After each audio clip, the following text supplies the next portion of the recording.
Back in 2023, me and my partner were both living at his mum's house.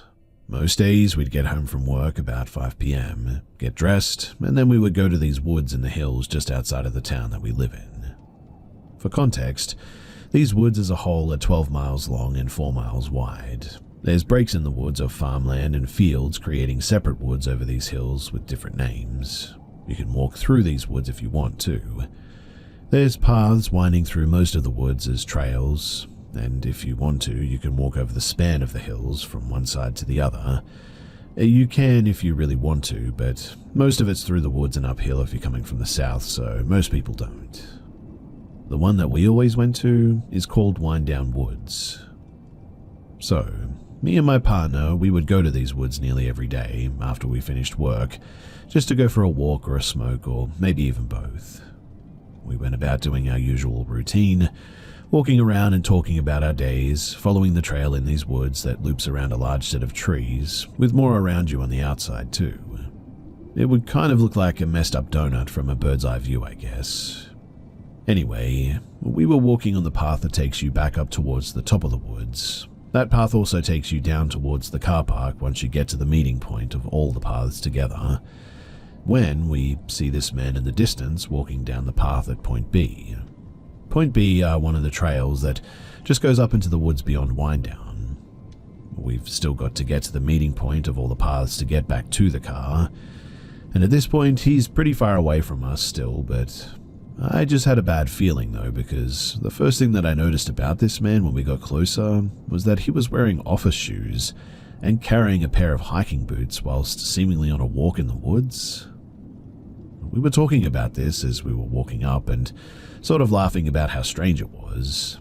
The guy was walking faster than us as he was going downhill and reached the meeting point of the paths a few minutes before we did, but we could see him the whole time. When we got to the meeting point of the paths, all he did was sort of, stand there. He didn't do anything. He just sort of stood and was looking around. I had a really bad feeling at this point, as he didn't even look like he was lost. He just looked like he was waiting for something. Me and my partner were pretty weirded out at this point and were thinking about turning around and heading back down into the woods and going back around the long way, just to get away from this guy's weird vibes. In the end though, we decided that walking back down into the woods would ultimately look way too suspicious, as the man had definitely seen us walking up the path towards him, the same time that we'd seen him walking down.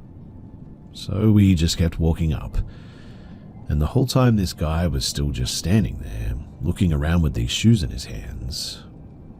Having no other choice than to walk past this guy to get to the path down to the car park, we went up and we went past him. Getting close to him, I saw something that worried me more than it weirded me out. The guy had a backpack on and there was a handle coming out of it. 100% the handle of a hammer, or maybe an axe. I knew it couldn't have been anything else. He hadn't been on a phone all that time that we'd seen him, not even when he was loitering around. Just more and more stuff adding up and freaking a man out. But as we walked past him and started down the path towards the car park, the guy decides now that he knows where he needs to go without getting a phone out or a compass or anything, and starts walking down behind us. I was freaking out, and so was my partner, who doesn't usually get paranoid about stuff like this because I do it all the time for, no reason really. But there was something about this guy that just wasn't right. Also, there were no other cars in the car park except for mine, so he had no real reason to be walking out there. We were walking as fast as we could without running away from this guy, and after what felt like a lifetime, we got to the car, locked the doors, and we drove off. I didn't even look back. To this day, I think about this guy, and how strange he was acting, but then again I think about how strange we were probably acting, and maybe the poor guy was simply on a walk. Anyway, cut to just the other week, and me and my partner are at our friend's house for their birthday, just hanging out, meeting their other friends that we haven't met before, having a blast. But as usual with every small group hangout, it got late and we started talking about weird experiences that we had and spooky encounters. Obviously, we told everyone about our encounter with the really strange man in the woods. A couple of the girls at this hangout, they work at a reserve called Finn Court. It's one of the woods in the hills that I've been talking about, and they seemed pretty rattled by the story that we had told, and said that they had one that would make it worse, but they had to tell the group now. Plus, we needed to hear this, apparently. So one evening at work, E was on a closing shift with her manager, and they'd been cleaning up the cafe and doing final checks when E's manager tells her that he's going to do the rest by himself and that she could just go home. Who doesn't want to hear that, right? So off she goes to her car, sits there a little bit to chill and roll a cigarette before driving home, and later that night she gets a text saying, "Don't ask, just don't come into work tomorrow." He finds out that after she left work, her manager had finished cleaning up like he said and gone to his car to leave, and getting into his car, a man approached him from out of the woods and started wrestling with him to try to steal his car keys. Managing to get the man off and get into his car, the manager drove away and instantly called the police. After talking to the police, they connected some dots of a call that they'd had earlier that evening from a concerned neighbor living in a village a couple of miles from Finn Court, reporting a suspected burglary of one of her neighbors. Another call from a mental health institute in town about as far away as ours from these woods from the opposite direction, saying that one of their patients had escaped. And it turns out, after the police put the whole story together, that this man had escaped, got a haircut, and then walked miles to this village in the middle of nowhere, broke into this house that he thought was abandoned. It was actually the home of an elderly couple. The man was completely disabled and wheelchair-bound, and his carer was his wife. And the man actually murdered the elderly lady and just left the man in the house before leaving and walking into the woods, wandering around them and looking for someone with a car that he could steal from. That's when he ended up at Finn Court and tried to take E's manager's car, running off into the woods again to find somebody else. And me and my partner, we are very sure that this is the same man that we saw acting suspicious at Winedown all that time ago, as their story was from the same month as ours, and the time frames matched up perfectly to when we would have seen him after he had tried to steal the manager's car and ran back off into the woods again. The police actually caught this guy the next day as well, just wandering around in the woods up there. He was following us back down to the car as well, but who's going to jump two guys in an open space where one of us could have easily made it to the road? I think he was trying to freak us out and get us to go back into the woods, to be honest, when he stopped at that meeting point and was sort of loitering around. I don't know for sure, but I suspect that that was his plan. Whatever the case may have been, this still horrifies me to this day, and it feels good to get it off my chest and share this with someone.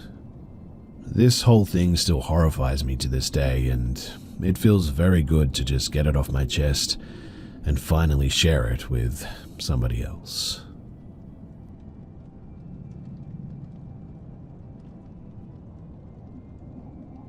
For a little bit of background, this was at my family home when I was a teenager in rural Indiana. I had already had other insanely weird ghostly experiences at this house and property, and I am all into the weird and the unknown. Although this experience actually gets me panicked anytime that I think about it. I was walking my puppy Apollo by the woodline at night. We had a big yard, so obviously he had no leash on. This tree line was attached to a huge amount of woods. It was pitch black, and I usually am always paranoid in the dark, but I felt really weird that night for some reason. It really felt like something was, well, watching me, I guess. Like the physical reaction your body gets to it, like being stalked almost. I soon realized that maybe I was more than paranoid and started to walk back down the gravel road back home, which was a bit away.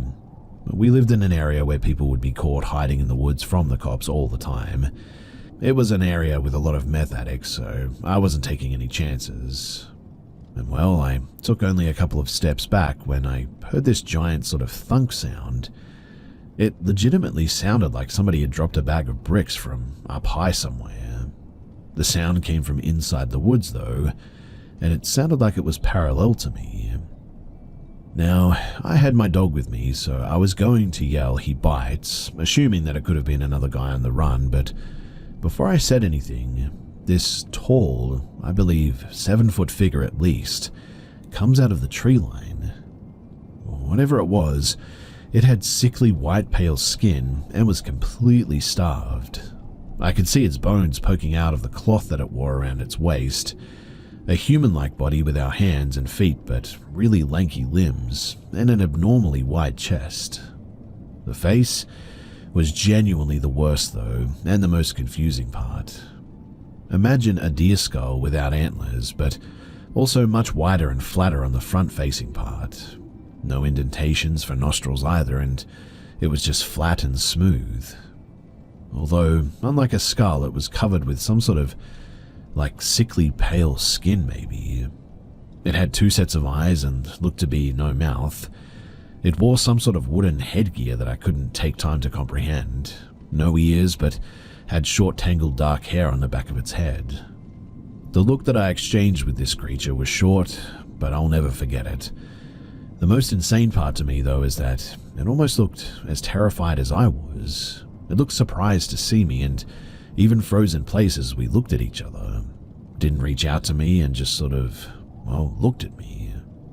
The eyes, though, were pitch black like an animal's eyes. Really, it was a lot like a deer in the headlights. My dog, being smart, immediately ran and waited for me at the foot of our porch until I snapped out of it and ran too. Honestly, too, I can't say that I blame the little dude for leaving me there either. I mean, at least he waited, I guess. But I looked back while running and saw the figure fade into the woods, and that was the last that I saw of it. Fast forward a week later, though, and that's when I started getting knocking and scratching at my bedroom window every single night. My window was up high too, at least 8 foot off the ground, and this went on for a week until I asked my friend who lived next to me to go outside and tell me what they saw. While I was on the phone with them, hearing the scratching against my window, they said that they couldn't see anything. They thought that I was the one scratching and that I was messing with them, but genuinely I wish I was. This went on for months as well after this, while I had awful nightmares all the time. Eventually they stopped and my dreams became sort of less apocalyptic, I guess you could say. And after some research, I have to wonder, was this a Wendigo? I didn't think that they would be afraid of humans or look like that. Is it something entirely different? I have no idea. All I know is that I'm very grateful that it all ended, and I've been sitting on this for years, wondering all this time what the heck that was.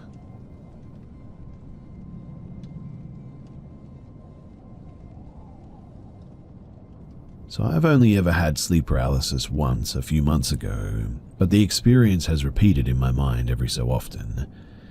I was in bed, home from college. I had woken up in the middle of the night and the hallway light was on.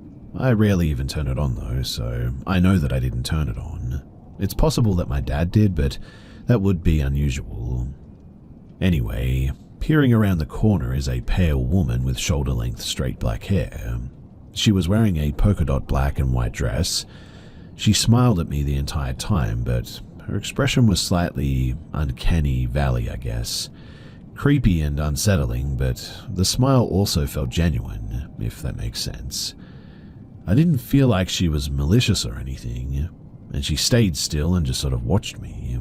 The whole experience lasted maybe a minute before I broke out of the sleep paralysis. The experience obviously freaked me out, mostly because I have a fear of home invasion, but whenever I remember the experience, I don't feel the same terror that I did in the moment. Again, that was the only time that I'd ever seen her. Now, I live in Central Florida, and this past week I had been hit by Hurricane Milton. I'm okay, by the way, just some flooding in the area, but luckily no damage to our house. I was sleeping on the couch because I'm paranoid about windows breaking in through rough storms, and my bed is right under a window as well. I woke up in the middle of the night, and the storm was still going strong. I know that I wasn't under sleep paralysis or anything because I immediately started petting my cat, who was anxious from the storm.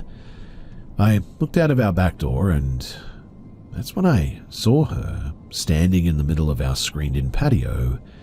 She had the same expression and was wearing the same dress.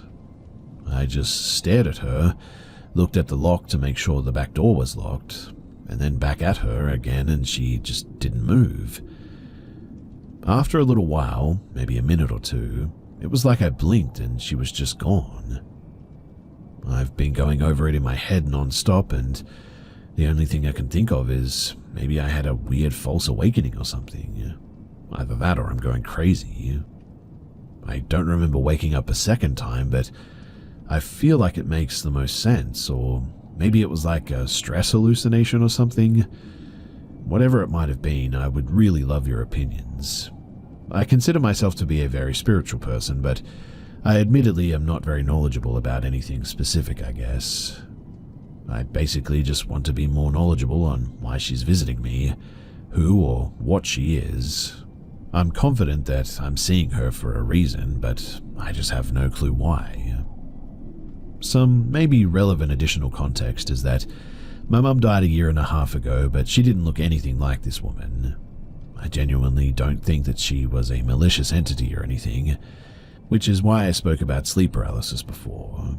She looks generally unsettling, but not threatening, I guess.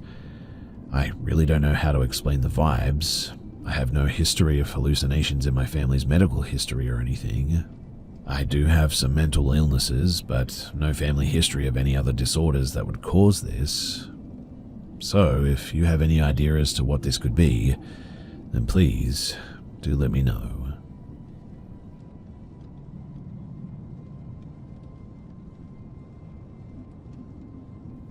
I was in my early 20s and went camping with my spouse and another couple. Way up in the Smoky Mountains, about an hour from the nearest small town, there are 2 to 3 other sites, but none close enough to hear anybody. It's probably 1 a.m. and we're sitting around the fire talking, and we hear somebody whistle the Hunger Games whistle 3 to 5 times. We laughed it off and kept talking, figuring that it was another camper out for a stroll or something. We do live in crackhead capital after all, and people do some weird stuff here. But let me set the scene here a bit. So my friends were on the opposite side of the fire, facing the rest of the camp. My back is to the camp, and I'm facing the woods. My dog is asleep by me. It's fall, and there are leaves everywhere, and walking through camp was crunchy. And about an hour or more later, after the Hunger Games whistling, I just feel eerie. Like it's pitch black all around us, and I've always been a little scared of the dark. I turn around and glance behind me, and I felt like I saw, or thought I saw, something white and then something black. I even said, "That was weird," and we kept talking. It had to be my mind playing tricks in the dark because, well, I'm a bit of a pansy, but a few minutes later I still feel weird. I turn around again and my eyes focus on the white and the black. I can now tell the white is the top of a shirt and white short sleeves. I literally screamed, "Who the heck is that?" and flashlights immediately click on. A federal marshal introduces himself.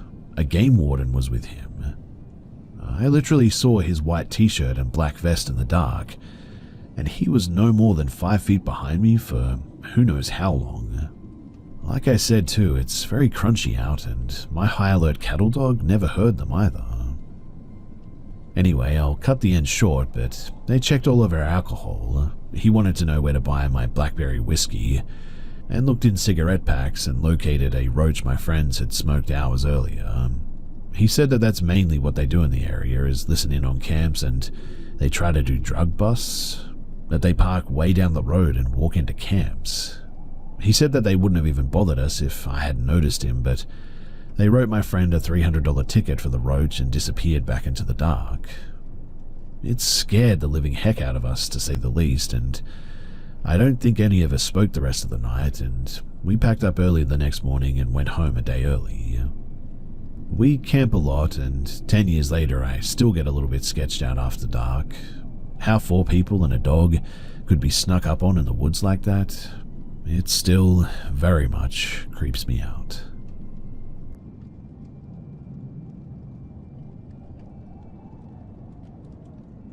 This story happened to me about 5 days ago. It was on a Saturday, and for context, I'm a 16-year-old French boy. So, I was with my friend this Saturday in my little French hometown, casually hanging out at the border of the town for a whole hour. My friend here is a 17-year-old girl. We were sitting on some big rocks behind the kindergarten school of our town, right in front of the beet field around 8 p.m. The sky was starting to turn dark, and nothing has ever really happened in our town since we've lived here, except recently when a horrific stabbing account happened with a family. It really has nothing to do with my story, but I note it because, like I said, nothing ever really happens here. Anyway, I was sitting with my friend eating stuff like we casually do when we hang out, when suddenly I spotted a man with a beanie. He had his hands in his sweatshirt and was directly walking toward us. He was way too close for my friend and I to just get up and walk away at this stage, but he comes right in front of us and starts talking in English. My friend doesn't actually speak English, so she didn't really know what was happening at the time. This guy comes right in front of me when he noticed that I was able to speak English and tries to shake my hand, which I deny the approach. Note too here that he didn't look like he was drunk or under drugs or anything. This weird guy though starts talking to me, and he points out the field that was behind my back, which means that if I wanted to look at it, I would have needed to turn my back to him. And then he was sort of very insistently saying, "Is that cabbage?" I responded yes, but he wasn't satisfied by my response, since he was trying to get me to look behind me. However, there was literally the other part of the field that was in my line of sight at my left. He tried to get me to look again and again, which was kind of stressing me out because this guy was like less than a meter away from me, which means that he could have done, well, anything that he wanted to me. Then he told me some incoherent stuff like, "My driver told me there was cabbage here," or "I asked people and they didn't understand." Right after saying that, he pats my shoulder, goes behind me, and crouches at the border of the field. He tells me to come to see if it was cabbage when I clearly told him many times that it was. Even though it wasn't, I was trying to get rid of this creep, but it did kind of look like cabbage. Right when I see that I'm out of his range, I say to my friend to take her bag and start running. At first, she thought that I was joking, but when she saw me running, she changed her mind quickly. We were like 20 meters away from him, and he started walking toward us but rapidly disappeared behind the kindergarten school. My friend and I were both really unsettled by this and quickly wanted to get home. We said goodbye to each other and we split in two different directions. I needed to go by the elementary school that was right next to the kindergarten school to get home. When suddenly, I see the creep coming from the road that was between the field and the kindergarten school with his phone on in his hands. I quickly turned around and went to my friend's house with her, waiting for her father to drive me home.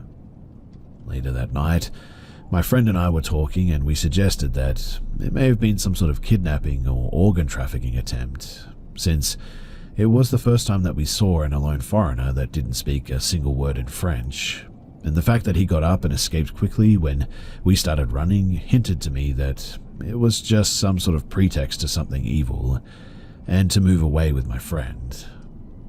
Maybe he had texted some guy waiting in a car for them to kidnap my friend or me, since the creep was clearly trying to make us lose time with this cabbage thing. But later that night, I told what happened to a friend of mine that lives in the same town as us, and he told us that he had actually seen this guy, that he was hanging around town and acting strange. We were obviously very unsettled and scared after that event. We're okay now, I guess you could say, but I still wonder if maybe that guy was up to something more sinister. If anyone has anything to say to help us clear this up, then I would really love to hear it. Thanks for listening to, and stay safe out there, guys.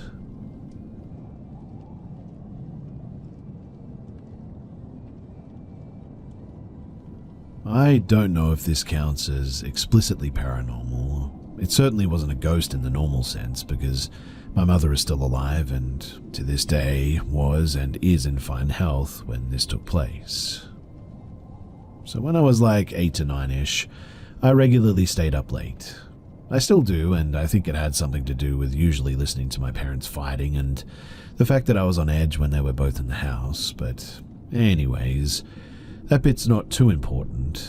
What is important is that this was another night that I was up late, or late for a child, so like 10 or 11. I had a TV in my room that I was watching, just hanging out on my bed next to my heavily sleeping sister. I think I must have gotten the feeling that I was being watched, so I looked over my shoulder and saw my mum standing over me. I still remember this too, like it could have been yesterday. It's such a clear thing in my mind that it makes me sure that I experienced it, and that I wasn't dreaming, but her face was just blank. Not literally, but there was absolutely nothing in her eyes. She wasn't smiling at me or frowning even. Her face was as neutral as it possibly could have been, and her eyes just looked empty. It wasn't like she was looking through me, like some people describe. She was definitely looking at me, and I remember already feeling weirdly uneasy just at this, but I think partly because I hadn't seen her come in. The TV, while I was definitely watching it, was basically next to the door, and I should have seen her come in, but I had been caught staying up late before, and I never ever missed seeing and hearing her or my dad coming upstairs or entering the room. And I wish that I could remember what I said, but I know that I tried to speak to her, but she didn't respond, like at all.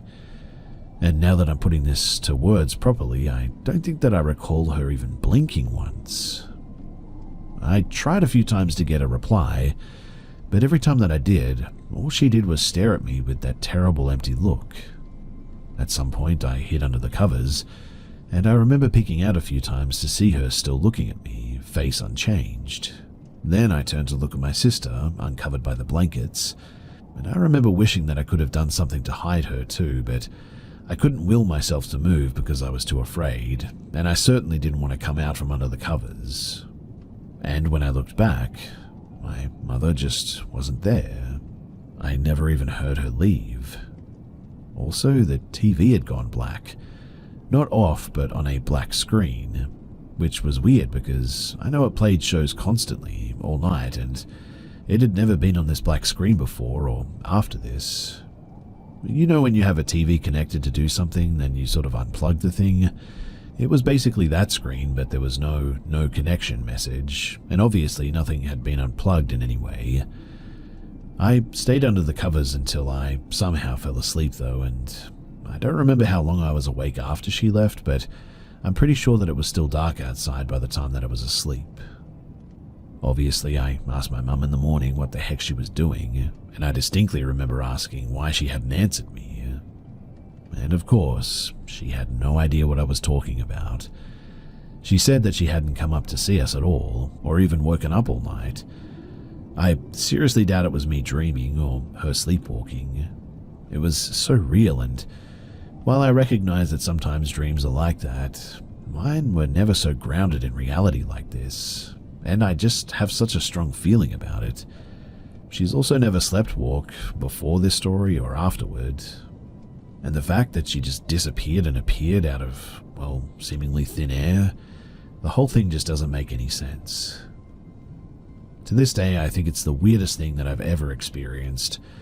I haven't brought it up to her in years, but now that I'm sharing this, genuinely I'm tempted to talk to her about it again and see if she might know what the heck that was.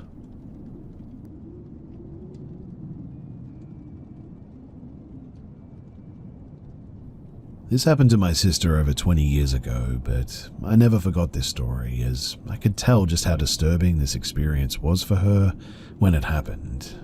So she and her new husband were traveling around Australia in a camper van for their honeymoon.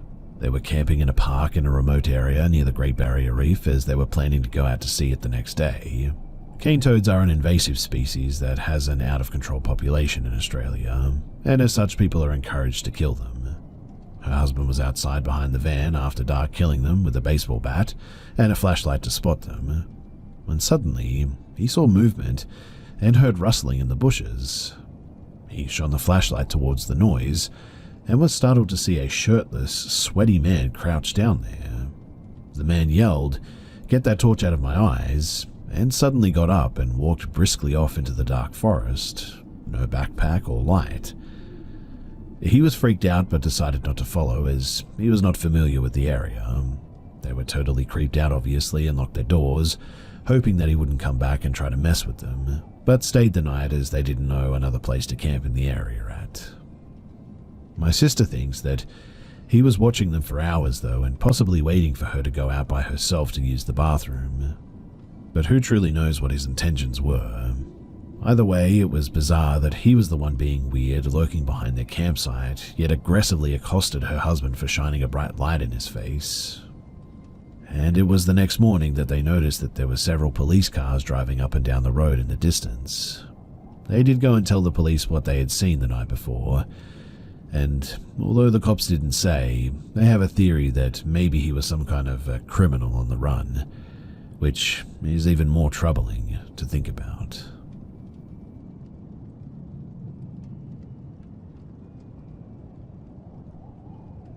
So I grew up in a small rural town on the Sunshine Coast in Queensland, Australia, on a property that had 150 acres of bush that my stepdad at the time carved out some trails for me and my siblings to ride our bikes on when we weren't at school and stuff like that. Any chance that I got, I'd be out there and never experienced anything like this before. So I was the sort of kid who got a kick out of being out there by myself and always felt safe.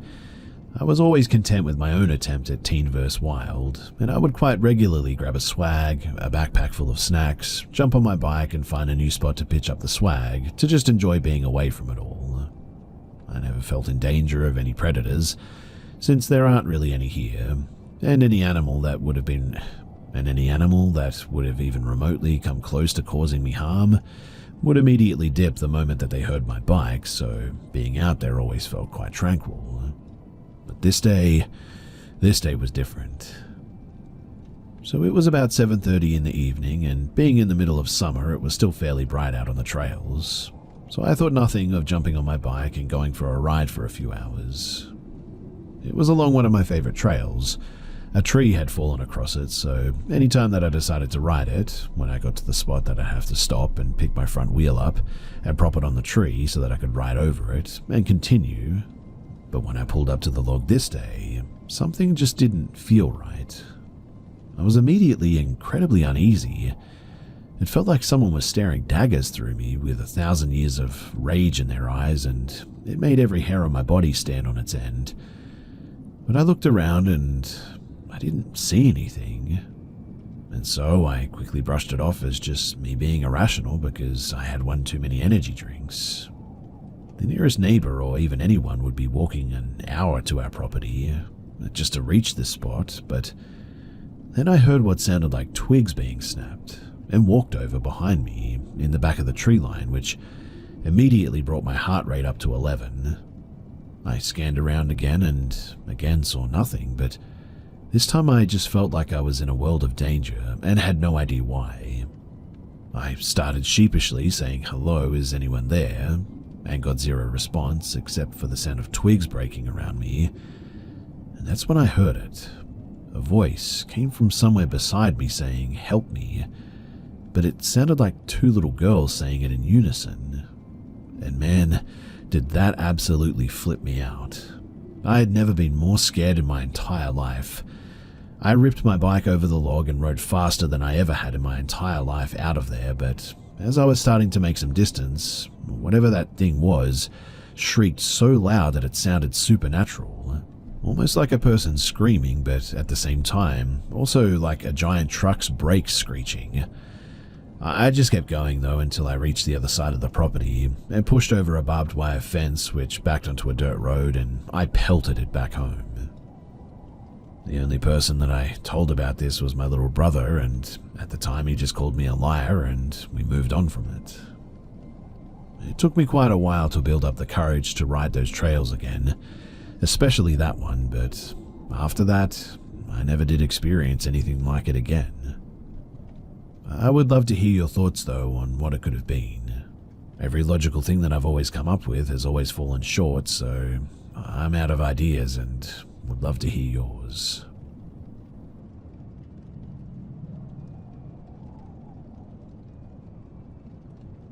This happened a few years back when I was a sophomore in high school, probably 2017. My family and I had just moved into a new place and were renting this house.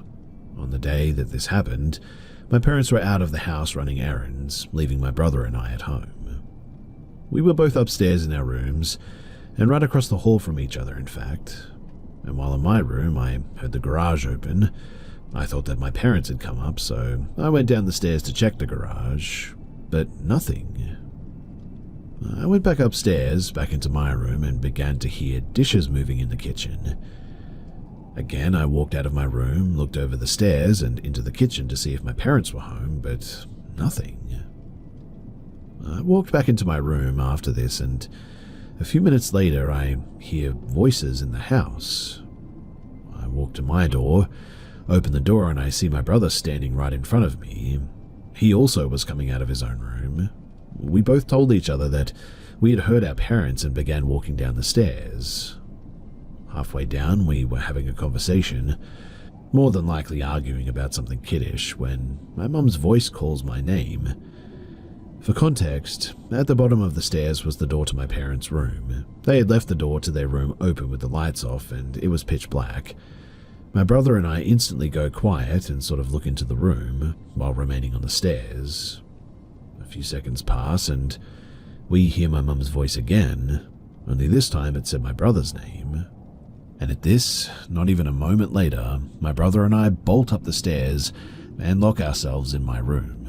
I instantly call my mum and tell her that somebody was in the house. Luckily, both her and my dad were at the grocery store just 5 minutes away, but still, this confirmed to us that they really should not have been home. This is the first and only time, hopefully, that something like this has ever happened to me. My first thought was not that it was something paranormal. I mean, the voice was so clear and human-like, and matched my mum's voice, that I really believed that it was her, or an actual person at least. Of course, in the end it wasn't, and she wasn't even home, and neither was my dad. Looking back on it, I never really liked that room. It was way too dark and unsettling, and there was always something spooky about it. But I still do wonder what spoke to me, and my brother for that matter, from my parents' room that day.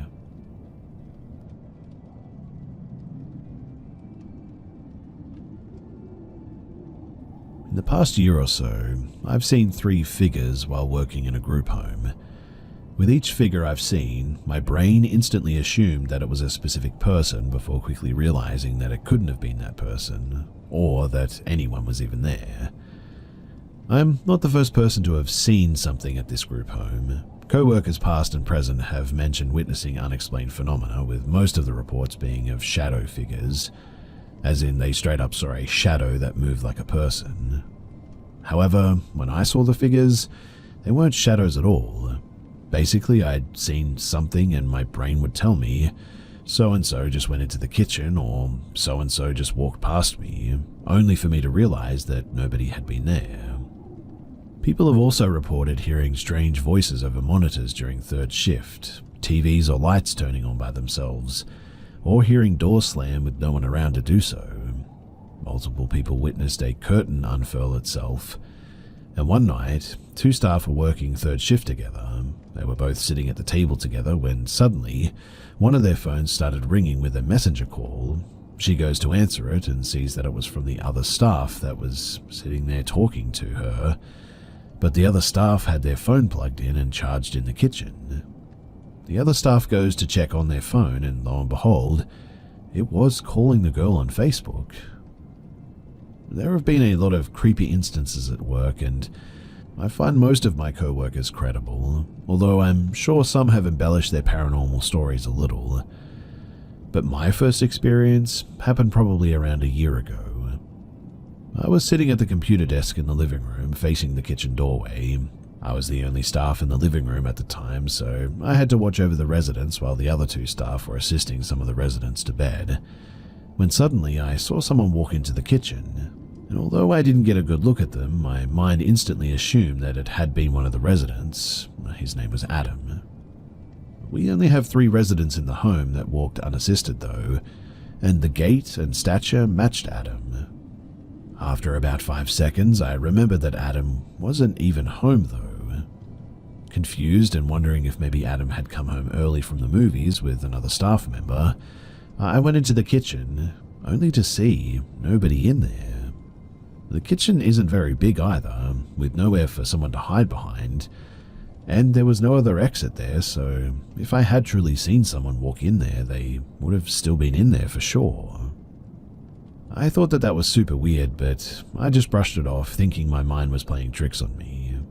Adam came home later on and got a bit of a kick out of it when I told him that I had seen him walking into the kitchen while he was out watching a horror movie.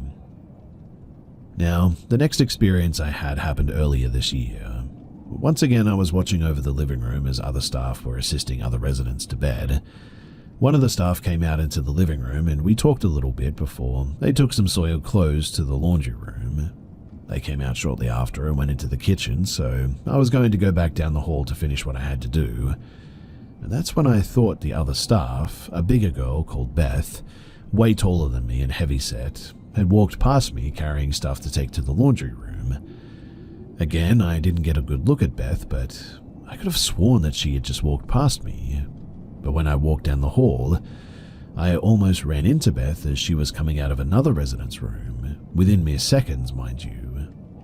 I told her what had just happened, and we were both confused as she had obviously been assisting one of the residences to get ready for bed. I went right back down to the laundry room and there was nobody there. That kind of shook me up because I couldn't really find a reasonable explanation for that, and it reminded me of when I had seen Adam too. Now, this last experience literally happened the other day, and is what prompted me to speak about it here. I was assisting one of the residents with his biped machine and getting him ready for bed when I turned and saw one of the staff, Kathy, walking past his open doorway. I remember seeing her pink sweatshirt, one she wears frequently, and assuming that she was going to check one of the other residences at the end of the hallway. When I was done, about 10 seconds later, I went to go and check to see if Kathy needed a hand. But she wasn't anywhere to be found. I called her name and she didn't respond. When I went back down to the living room, Kathy was sitting at the table. So I asked her if she had gone down the hall and she said no, and I realized that she was wearing a different sweatshirt than the one that I had just seen. Still pink, but it was a darker pink color. She said that I probably saw Sam walk by, but I told her that I was in Sam's room helping him to get to bed at the time, and that I had seen her walk by with her lighter pink sweatshirt. The other staff vouched for the fact that Kathy had been in the living room that whole time though, and this instance was the most unsettling for me because this time I had noticed a specific detail, Kathy's sweatshirt. I've only experienced this at work, mind you, and I've never really had any other unexplainable experiences in my entire life. A handful of past residents have passed in the home, although none of the figures I'd seen resembled any of the residents that I had known, or any that I had been made aware of at least.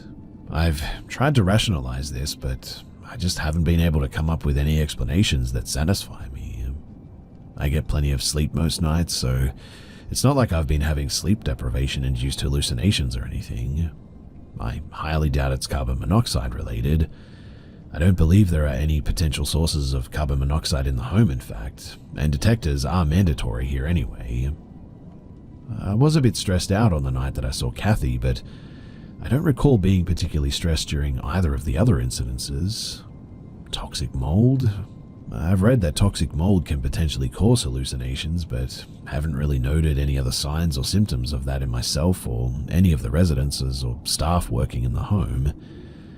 I've always been intrigued by unexplained paranormal stories, but I've also been kind of skeptic too. I've been trying to rack my brain for a logical explanation for these sightings, but can't really come to a conclusion. Like I said, I've only been experiencing anything like this at work, and the fact that other people have talked about strange things has made me think that maybe there is something paranormal going on here. It's either that or I'm starting to have hallucinations, and that honestly freaks me out quite a bit too. In any case, if you have any advice or similar experiences that you could tell me about and how you dealt with it, then I would genuinely love to hear from you. Please do reach out and do let me know.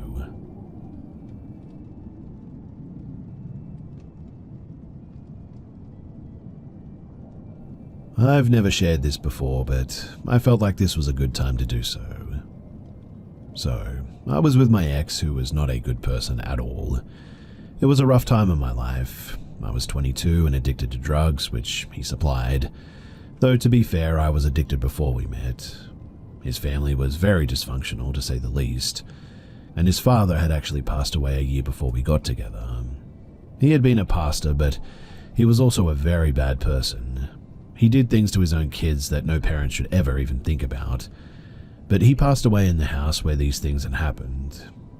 There's more to the story though, because his sister had been heavily involved in satanic rituals with her ex, and had actually sacrificed animals in the house. Goats, chickens, cats, things like that.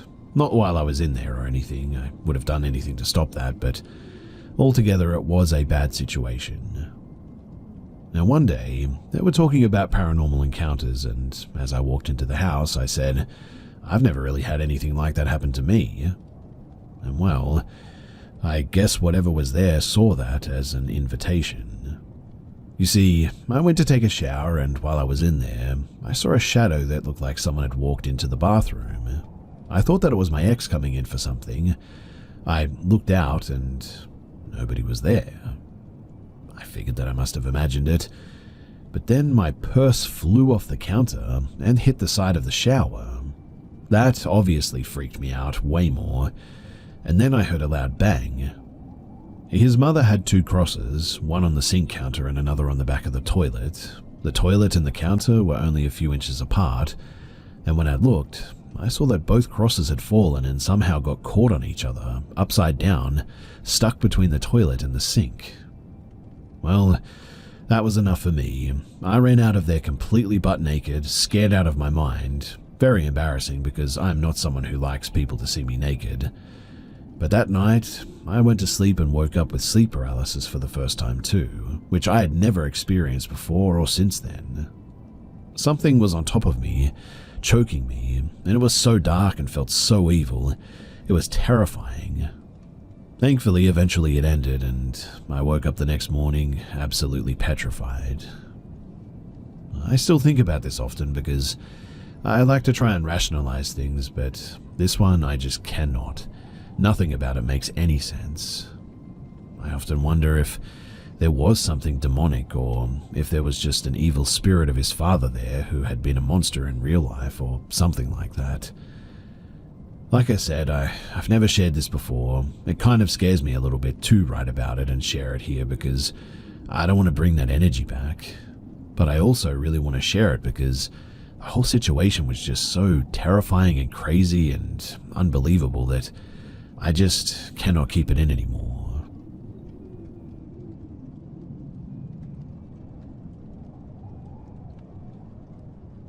My wife and I have been renting our house for the past 2 years.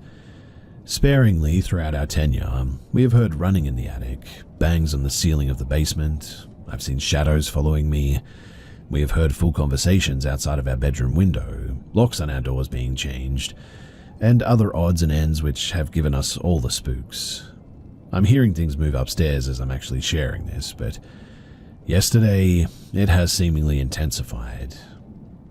You see, when I got home from work, I came home to greet my wife and my 2 daughters. The kids were napping and we decided to play Fortnite to take advantage of the opportunity. When the kids woke up, all was pretty well and we had snack time, enjoyed our night together, and as the night was coming to a close, my oldest, 2, wanted to play a new game that she had just learned, hide and seek. She's very good at running away from us and hiding when things don't go her way, but certainly not while we play hide and seek. When it was her turn to hide, she likes to peek around the corner and watch me count and cutely lets me find her immediately. When it is her turn to seek, she's super excited and really loves it, but she can never find me. She always runs to her room first and goes under her bed, one of her usual spots that we find her. It may seem like something lighthearted and small, but we have no clue where she learned what hide and seek is, to be honest, and how to play it. She's been infatuated with playing it for the past week. Maybe she'll get better at it. Maybe I've seen too many scary movies, but it still gives me the creeps wondering where she actually learned the game. Another weird experience happened though later that night, when it was time for the girls to go to bed. I was on my way back to get my oldest changed and ready for bed when my wife said she's by the curtains, as she had just saw her walk in and they were visible from where she was sitting. I looked and didn't see her there, but she had crawled out from behind our recliner across the room. When I brought her in to change her, my wife had a petrified look on her face. She said she was staring at me with a blank face and stared at me for like 10 seconds and then went by the curtain to the corner as you were walking out. I didn't know how to explain that. Today, I went downstairs about an hour ago to our basement to put our laundry into the dryer and to find the 4 bottles of detergent and fabric softener along with a couple of other things that we keep on top of our dryer have all been knocked down. These items, I can assure you, were all standing straight up on the ground, except our laundry detergent, which had been knocked over and spilled all over the ground. I was pretty ticked off because I genuinely thought that our cat may have knocked it all off since he liked to sit in it and look out the window. But after discussing with my wife, she was down there last, our cat had been in our room all night, and all of the items were on the dryer. I went upstairs to show her what had happened, and 3 of the items were back on top of the dryer, and 1 was knocked over on the ground. We had yelled out, "Is anyone down there?" multiple times and searched the whole basement to no avail. We returned upstairs a bit frightened and searched around our house a bit more, and we decided that whatever it was downstairs and we were safe as long as the door was locked. We decided to head to bed, and as we're walking into our room, we heard a small girl's voice say, "Hey," coming from the kitchen, and yet our daughters were definitely asleep. We really don't know what to do about all of this, and now we're just sort of waiting to see what happens next, but if anything does, I'll be sure to let you guys know.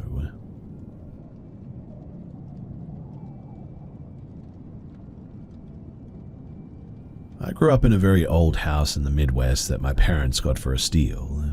It was originally built as a hotel, and the seller was very motivated to get rid of it. Growing up, weird little things happened all the time. The typical malarkey that is easy to ignore for years and years, footsteps, strange shadows, the feeling of being watched or followed, swearing that you see someone in the room right as you wake up, the room in the basement that chills your blood every time for no reason, the occasional hard-to-explain moments. I moved to the West Coast in my 20s for school and self-discovery, and during a visit from my family, my sister told me that they had met a ghost in the house. Obviously, as you can probably imagine, I was pretty skeptical about that, but my entire family backed her up. She was apparently in her room and her radio had been acting up, so just on the off chance she said, "Okay, if you're a ghost, could you just please stop it?" The radio turned off. She waited a moment and then said, "Wait, if you are a ghost, turn it on." And the radio turned on. After some experimentation, they devised a system of communication apparently. Volume up was yes, volume down was no. The digital readout on the volume was 0 to 30, so 1 was A, 2 was B, 3 was C, and so on. If the radio turned off, then it was a sort of hard no or off-limits question. Through this system, the ghost had explained that he wanted to be called Jason. He had died in the house in 1905 at age 5 when he was sick, and he lived in the house alongside of us with his kind mother and evil father. When they asked if he loved his father, the volume went to 0 and turned off. In fact, he refused most questions about his father. Apparently, he was the cause of the more malevolent experiences that people had had in that house. I was definitely intrigued, and went back home that year to visit for a chance to experience this all for myself. However, when I arrived, Jason refused to interact with me. I would leave the table and the radio would pop on. My sisters would call me back and the radio would turn off instantly. He apparently didn't want to have anything to do with me. As I thought about this, I remembered an experience that I had moving to the West Coast. I had been lying in bed one night when I felt a hand ruffle my hair playfully. I freaked out, I shot out of bed, turned on the light, puffed out my chest and overconfidently yelled, You don't know who I am or what I'm capable of. If you try that again, you'll regret it. Don't you dare mess with me." And then several picture frames on my desk flew off onto my floor belligerently. I stayed at a friend's house that night. One night on my trip, after Jason refused to talk to me, I spoke out loud. "Hey, I'm sorry if it was you who I yelled at that one night. I bet you were trying to play or introduce yourself to me and I got scared. I didn't need to be so mean to you, and I understand if you don't want to talk to me." The radio then turned on. "Hey, are you Jason that I've heard about so much?" The volume went up. "Did I yell at you the night before I left?" The volume went up again, and then went back down to a reasonable level. "I'm sorry about that. Can we be friends?" The volume went up again. Honestly, it was incredible. He had introduced himself to several family friends as well. To prove that he wasn't some sort of hacked radio, he would do additional tasks too. He would ring our doorbell, he would push crayons around the table. He even did a really incredible trick for us. You see, while asking about the logistics of being a ghost, he had volume upped that he would travel anywhere almost instantly. To test it, we called up a family friend on the West Coast. This friend put out a newspaper on their kitchen table. Jason then visited them and came back to set the volume to the date of the paper. The radio turned off for a moment, then seconds later it set the volume to 17. The friend said, "So close, the paper was for the 18th. But Jason was not convinced. Volume up, volume down, 17. Volume up, volume down, 17, over and over again. The friend checked again and apologized. "Oh no, he's right. I misremembered. It's the paper from the 17th. Strangely, he refused to answer questions about God or religion. He gave us a few answers that contradicted as well. He told us that he didn't need to sleep, but that he had told my sister a few months earlier that he did. One thing he seemed to know was how long he would be there, though the volume Ouija system that he told my sister he would be around until her 28th birthday, then his family would move on to the next phase. At the time, this was a couple of years into the future, and sure enough, we never heard from him after that. During his time with us, though, he would occasionally visit our dreams, too. We would have these extremely realistic dreams where a boy in a white hooded robe would say hi to us, ask to play hide and seek with us, or ask us questions about ourselves. Then he would confirm with my sister that he had visited us. He used the radio primarily, but in the final year he got a bit better at manipulating other electronics too. He could make printers print messages. He could manipulate televisions. He even sent us texts in the last few months. My mother had texted me, "I see you, haha," when I was back in the West Coast a couple of years after all of this.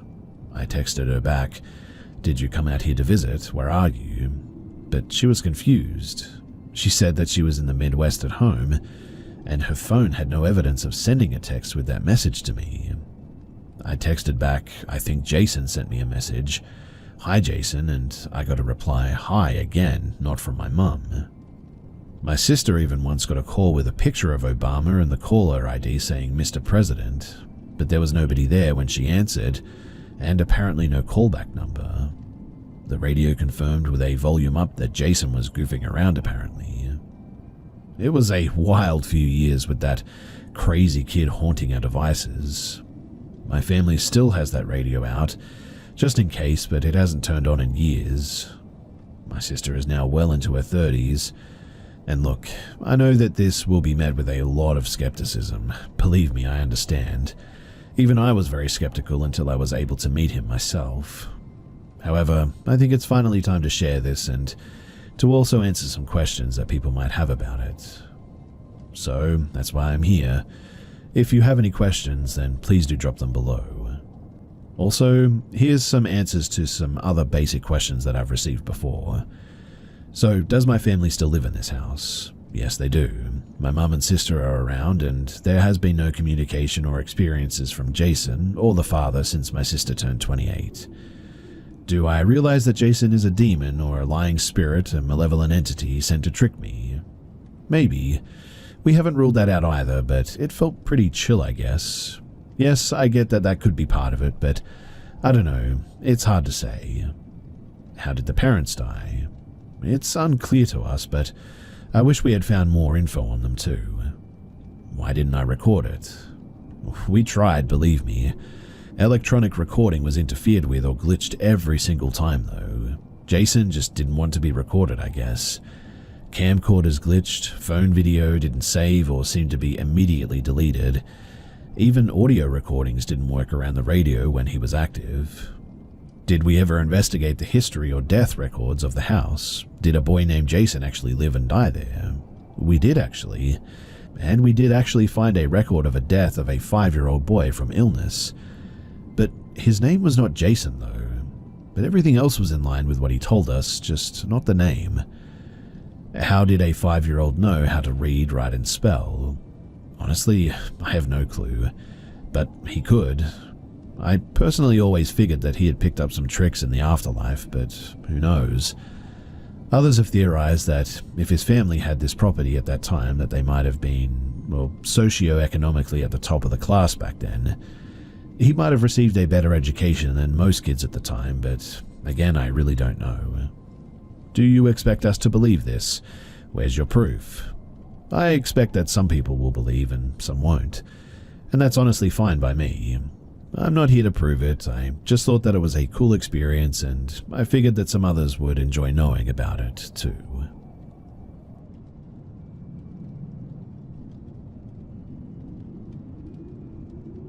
So this story is approximately 10 to 12 years old and it happened in the Ukraine. When I was 18, just fresh out of school, I had a whole summer in front of me to do whatever I want before starting in university. Through our PE teacher, I got an offer to make some extra money during summer, and I happily agreed. The job was being a counselor at a children's camp for the summer. Basically, I had to watch over them, organizational tasks, hiking, etc. It was my first job and I was happy to make some money for myself. Also, me being 18 and receiving the oldest group, 15 to 16-year-olds, that was a huge bonus to it as well. I was young enough to understand them, but older enough to be respected and listened to. The first shift was pretty mild, really. Not many things were happening, and we were getting used to the job and the kids' occasional I saw something staring at us from the forest. Complaining from the kids was taken not too seriously. We just thought that they were having a hard time getting used to the territory, because most of them were city kids, really. And unlike us, growing up in the region, they had no idea how active the forest gets during the evening and nighttime.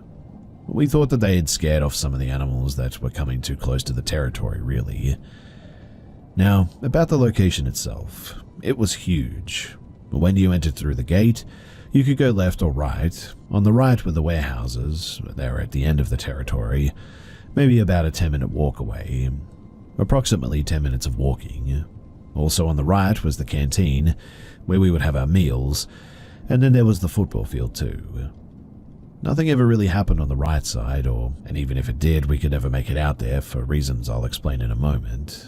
But if you turned to the left after the entrance, you could see buildings where we and the kids lived. As you turned left, you immediately could see a building where the girls were, and then in the middle was the building for the really small groups, like under 8-year-olds, and on the end was the building for the boys.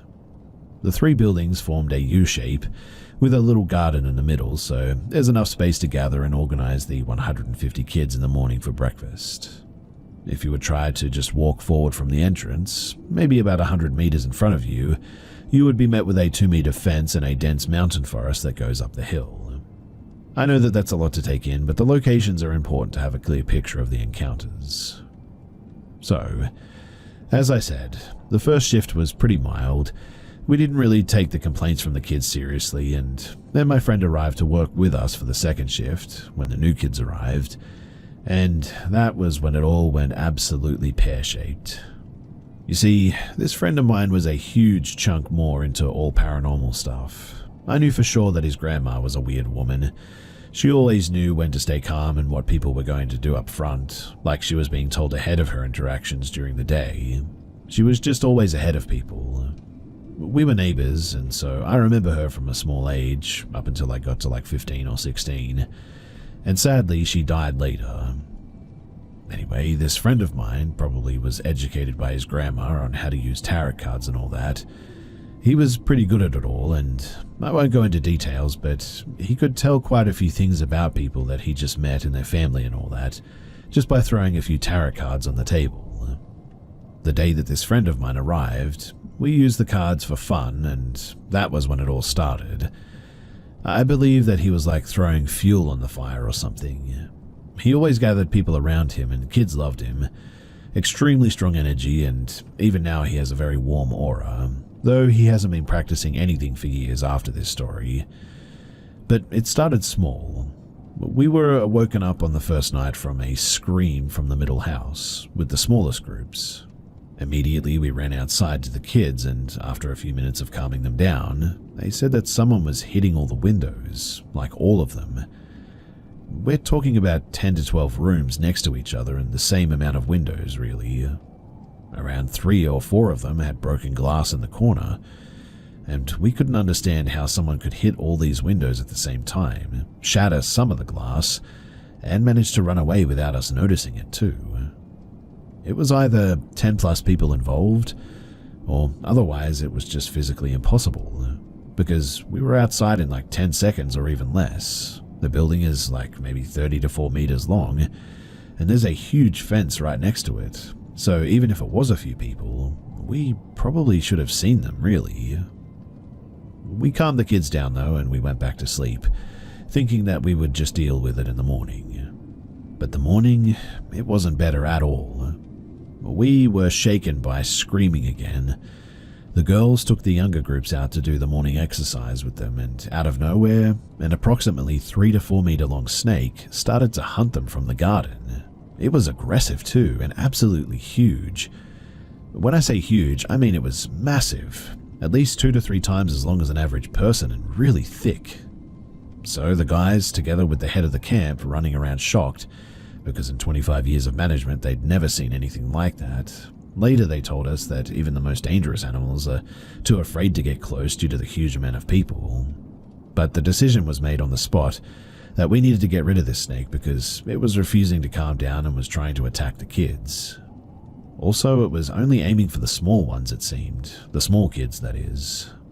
It didn't seem to care about the grown-ups, like, at all. We found some sturdy sticks and we started to hunt this snake. Finally, we managed to pin it down and it just suddenly died. I mean, we were just holding it down. The plan was to put it in a van and release it on the top of the mountain, but the snake just up and died. My guess is probably from stress, but it was weird. What we did next is low, I know this, but I regret it now, and at that point I was 18 and it sounded like a good idea. So we decided to skin the snake and put the skin on the pole that we had with the flag of our group to encourage the kids to be brave and not to be afraid of the forest. Honestly too, I still believe that that's when the gates of hell pretty much opened. We made something or someone very angry by doing that, and everything just went terribly. Probably a week later, when the first group of kids went home and we were waiting for the new kids, due to it being the second day of the new shift, basically all the kids got their stuff to the buildings and we had an extra night before they would move in. So after spending the day on preparations and helping parents move the bags in, we decided to go to the girls' dorm where the other girls who worked there resided, to have some drinks and have some fun and play some music and all that. This friend of mine was really exhausted, so he went to his bed in our dorm to sleep, and he went with some other guy. They were cutting wood most of the day, so it's understandable that they were pretty tired. For context though, the window of the room in which they were partying was looking straight at the boys' dorm. There was no way the guys could come outside without us noticing them, is what I'm getting at. There were also automatic lights above the door, so we immediately would have noticed the lights going off if they had. Also, don't forget, we're in the mountains, so signal on phones or internet is pretty much inaccessible here. Like, there's basically no signal anywhere. So, it started approximately half an hour after the two guys left. First, we heard someone using the toilet in the end of the corridor. We sort of looked at each other with curiosity, because nobody but us should have been in that building. Everyone was in the room, really. The guys are in the other building and they cannot come to us without us noticing it. Plus, they would have to have knocked on the window or the main door because we had locked all the doors at the time with a key. That's important too. It was part of our job to make sure all of the doors were locked with a key after the sun was down. With or without kids, the dorms always had to be locked. So at that, we got a bit tense, but we didn't hear anything for about 5 minutes, and so we just went back to chatting. 10 minutes passed, and the girls literally screamed when someone very fast knocked on the door to the room, then tried to push down the handle. I jumped to the door literally 5 seconds later, fell on my butt along the way, and when I opened it, there was nobody. We ran out to the corridor, checked all the rooms, but there was nothing. The windows were locked, door locked on the key with us in the room. I think this was the moment when we started taking it more seriously too. We sat for a minute thinking about what had just happened, and there was absolute silence in the room. 4 girls and me with another guy. Then the silence got abruptly disturbed by a knock on the window. Just one very heavy knock, like someone slapped his palm on the window and left it there. I immediately jumped at that, waiting there to see one of the guys, thinking that we must have missed them coming outside because we were busy checking the rooms. But I can assure you that there wasn't anyone there. It was now too that I got a very uncomfortable feeling that somebody was watching me from outside. I could see the whole garden in the middle, the forest to the right over the fence, and if I really pushed my face to the window, I could even see the door handle to the building that we've been in. But no living person, no one. I gave a voice to my concerns about being watched, and one of the girls came next to me to look outside. That was the moment that I almost went deaf because she started screaming, "Who are those people?" at the top of her lungs. We calmed her down as much as we could and asked her to tell us what she had seen. She said that there were a lot of people standing outside of the building, all of them looking at us, but she couldn't see the faces because it was around midnight at that point and really dark. She said, though, that she could see their heads turned into our direction and that they were just standing there. I asked her to count them, but every time she reached around 20 to 25, she started crying and having a meltdown from fear. She said that there had to be at least 50 plus of them outside, though. While none of us could see anyone, apparently she did. Now, remember how somebody knocked on the door of the room or the window and we couldn't find anything in the building? We checked all the doors and the windows. Well, suddenly, the main entrance door, that was checked 15 minutes ago. I mean, we made sure of it because 6 people had seen it locked with a key, and the key was in the room with us on the counter. It started erratically with crazy aggression, opening and closing over and over again.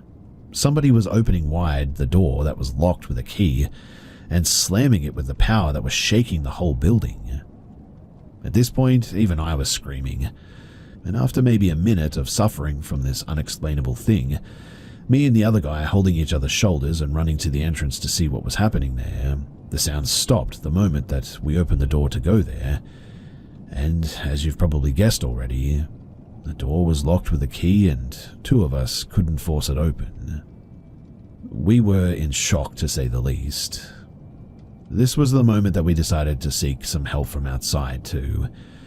We had 2 more people, and my friend and the other guy were sleeping in the dorm across the garden, obviously.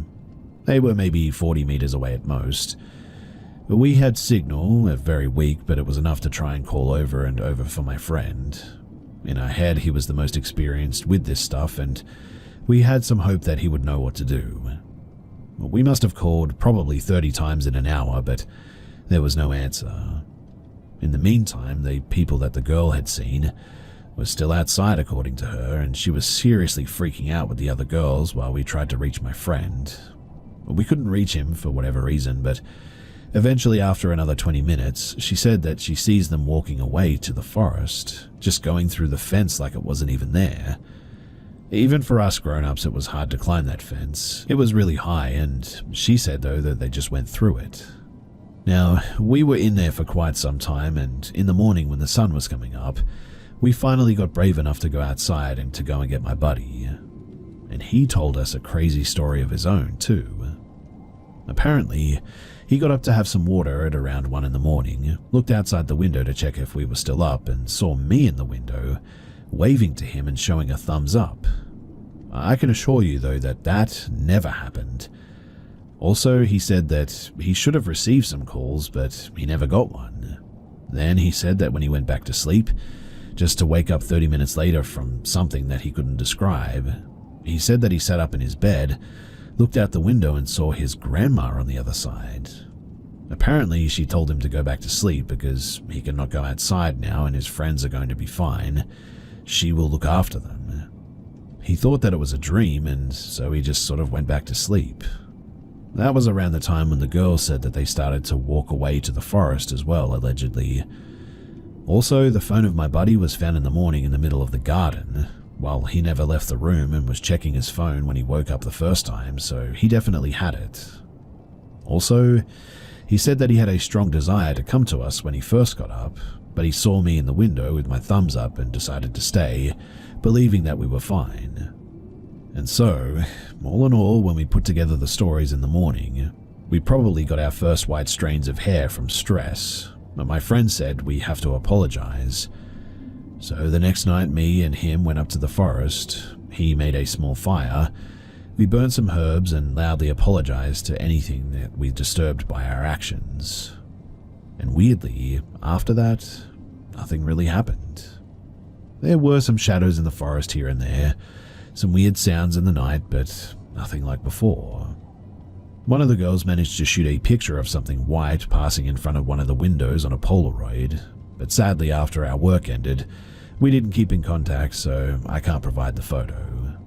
Maybe my friend was still in contact with her or something, and maybe I could retrieve them that way, and if I do, I'll be sure to show it. But in the end, after working there for some time, eventually I left, and it was a crazy time, and all those events that happened that night are something that I'll never forget as long as I live.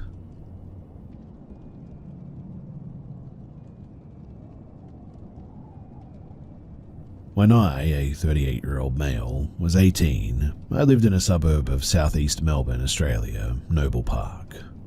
Our house, it was the odd one out.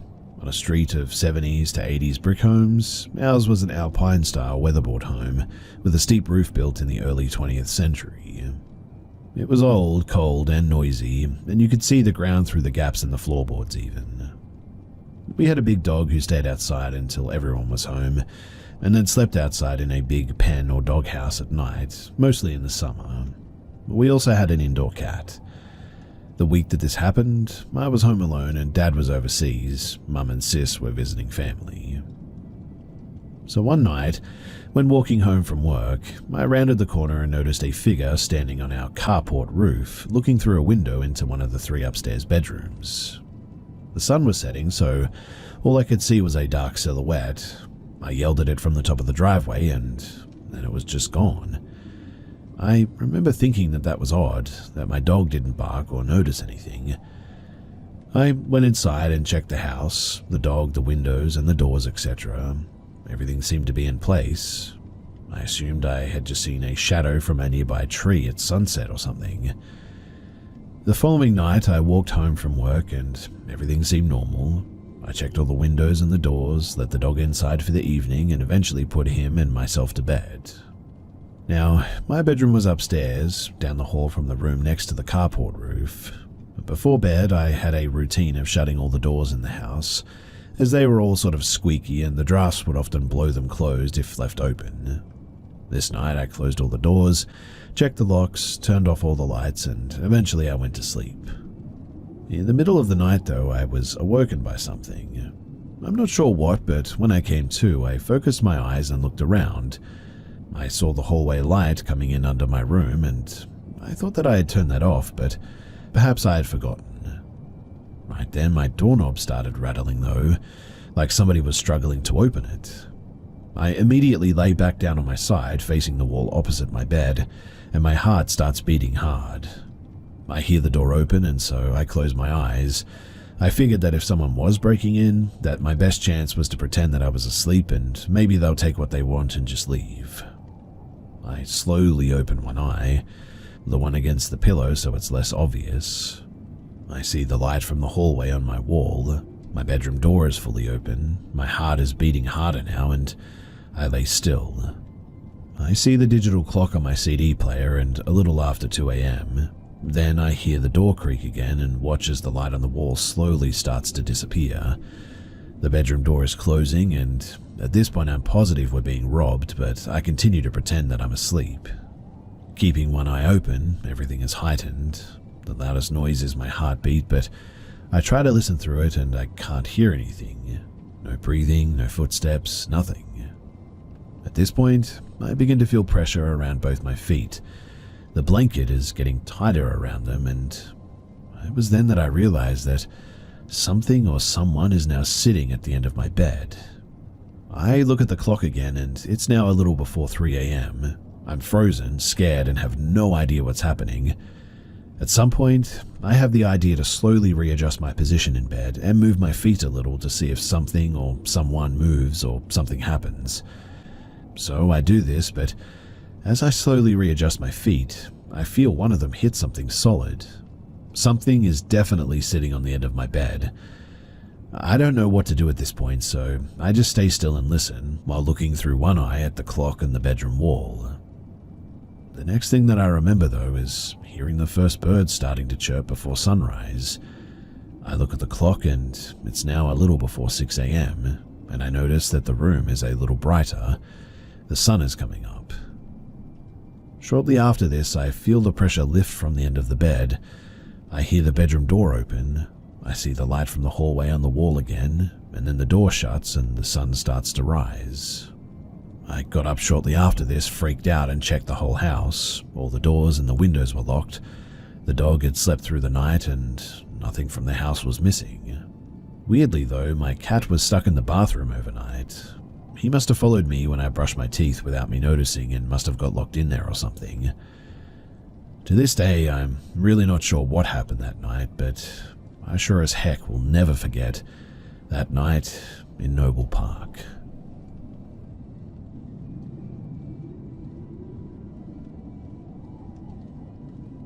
So I'm from a not wealthy, you could say, third world country.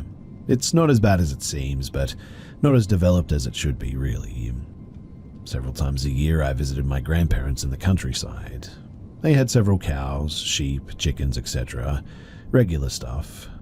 My uncle, who was 6 years older than me, used to work as a shepherd, in fact. He was about 13 back then, and so he invited me to look after sheep with him sometimes, and I took this opportunity as a bit of an adventure. Now, imagine a green place surrounded by mountains, beautiful scenery. It was almost nighttime, and we put the sheep in circle fencing, made a bonfire, and prepared to eat bread, jerky meat, and yogurt, and we started talking. You know when you are young and in an open space at night you talk about scary stuff?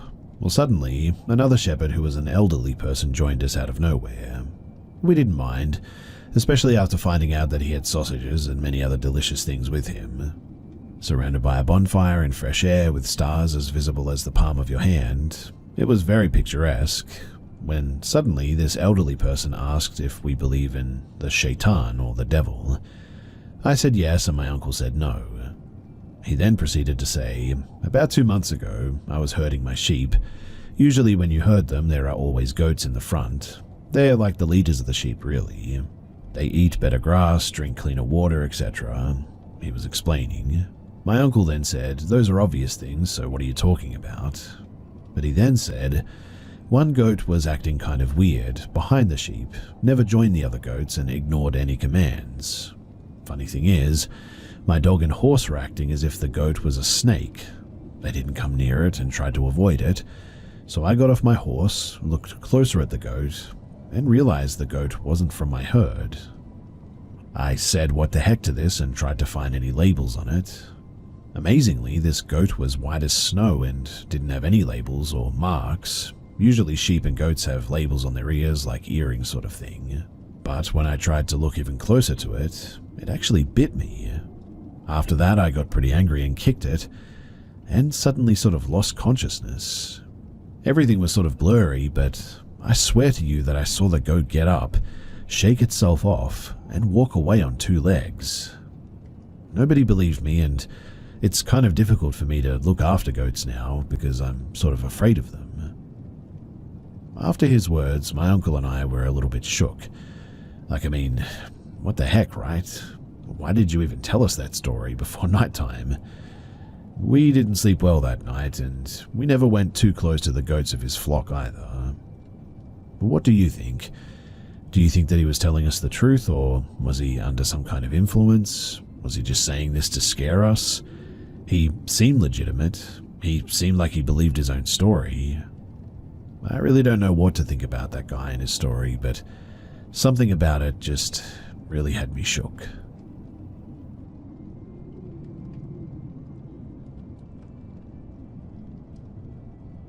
I'm not really sure how else to succinctly describe this experience. I've been sitting on it since the summer of 2012, only having mentioned it to a few people, really.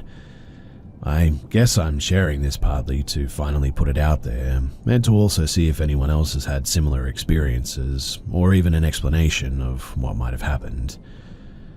So, in 2012, I was living in a coastal area off of northeastern US, working for an agency that mostly monitored and enforced environmental compliance. I'd prefer to keep the state and the agency secret, since I'm not sure the legality of talking about this is all that fine. However, they issued building permits for structures and work being done alongside of protected wetland habitat. Usually these were things like piers, docks, bulkheads, etc. And what my job entailed was visiting these properties with a copy of the blueprint included within the permit application, when taking measurements and sometimes photos, and comparing them to the blueprint to ensure that the applicant did only the work that they said that they were going to do, and nothing more. Now, on this particular day, I had a few sites to visit, and one of them was to check on a dock that was supposedly built in a backyard, extending through a salt marsh and into the bay. This all took place in a fairly well-to-do area, with a lot of old money and a lot of houses that would nauseate me to find out how much they were worth.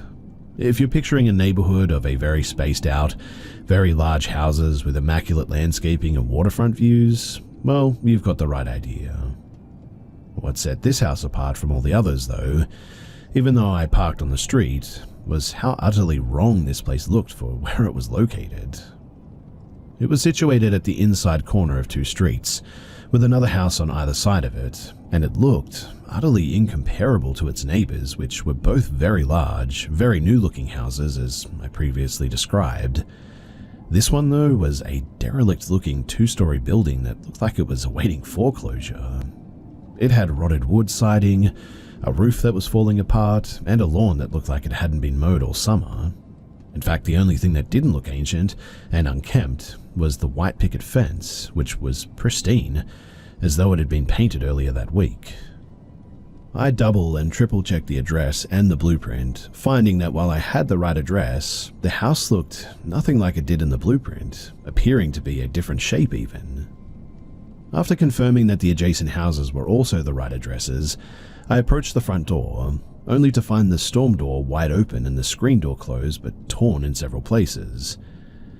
Now, while my job did not require me to make site visits while the owner was there, or even inform them that I was arriving, I still always tried the front door first so that the owners didn't think that I was just some stranger, sort of skulking around their yard or whatever. I knocked and rang the doorbell a few times, confused by the fact that nobody was answering, since someone surely had to be home if the door was hanging open like this. After waiting a bit, I decided that the people living there might have been in their backyard, and that I would let them know that I was there when I went around back. The only problem was that there was no way to go around back. The immaculate white fence, which was probably a good 6 foot tall at the shortest, did not appear to have any gate, connecting seamlessly to the fences belonging to the two neighbors. While this struck me as odd, it was nothing that I hadn't run into before. Some people didn't have gates and would begrudgingly let me in through their front door to access their yard. But still, not expecting anyone to answer, I tried my hardest to see if I could peer through the slats of the fence. It was not the same as measuring it, but at least this way I could see if the dock had been built and quickly check if there were any other new structures back there that weren't supposed to be there. After fruitlessly trying to get a good view, I resigned myself to trying to pull myself up and peer over the top of the fence. What I found there was a blank, perfectly square yard, completely level, with grass so green and low-trimmed that It looked like it belonged on a golf course. It didn't seem to make any sense being that well manicured since I'd already proved that there was no way for someone to get a lawnmower around back. And if the owners were willing to put that much effort into the back lawn and the fence, why was everything else so unkempt? Weirder still, the lawn was otherwise featureless. No furniture, no trees or flower beds, just a solid blank square of grass without even a sunspot or wild clover to be seen. It was like what an AI might think a lawn might look like. Looking for the dock though, I found that the fence even stretched across the back of the property, again with no gate. Now this made even less sense to me. Why would anyone build a dock that they couldn't access? Why would anyone meet the markup for waterfront property only to block off their view of the access to the water? Utterly confused, I was getting ready to just call this one a failed assignment and head back to my office. But as soon as I was heading back to my car, I looked again at the front door. Someone had to be home, right? Maybe there was some weird, esoteric way to access the dock through the fence, and maybe putting the face of a person to all of this would make the experience seem less weird to me. So I made for the windows.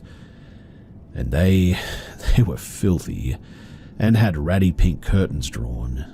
But I tried my best to subtly peek through a gap and see if I could find signs of people inside. The living room of the house looked even worse than the exterior. Eggshell paint was spotted with mildew and peeling off the walls. The thin green carpet had been torn in several places, leaving it intact in some places and laying in crumpled heaps elsewhere. Light fixtures were broken or hanging limply from the ceiling, and I could not see a single piece of furniture anywhere. It was, well, the exact opposite of what I was hoping to see in there. And with some dread, I accepted that I would try the door one more time before, well, just calling it quits, I guess. With the storm door open, I called out into the house asking if anyone was home. No answer. I explained further who I was and what I was there to do. No answer. With my face so close to the door, I was beginning to catch whiffs of the air inside. It was sour and briny, stinking of stale water and the decay of a low tide on a hot day. It smelled like the house had at one point been filled with seawater, then allowed to sit stagnant in there for ages. Years later, I still don't know what got me to go in to take that first step into the house.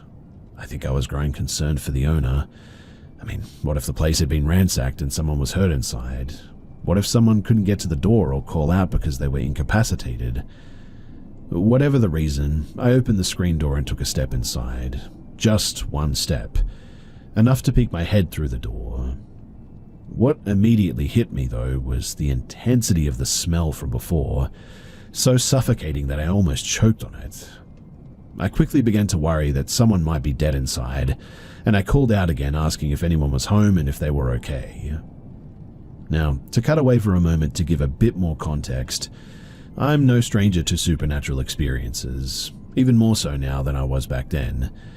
Between seeing deceased relatives as a kid and the occasional glimpse of a stranger at a historical site, or flickering in and out of my vision, apparitions were still occasionally startling but seldom worrying. Usually these manifest for me as seeing the vague image of a person for a short blink of time, as though watching a video and the person is only present for like 1 or 2 frames, just long enough to barely register what you saw.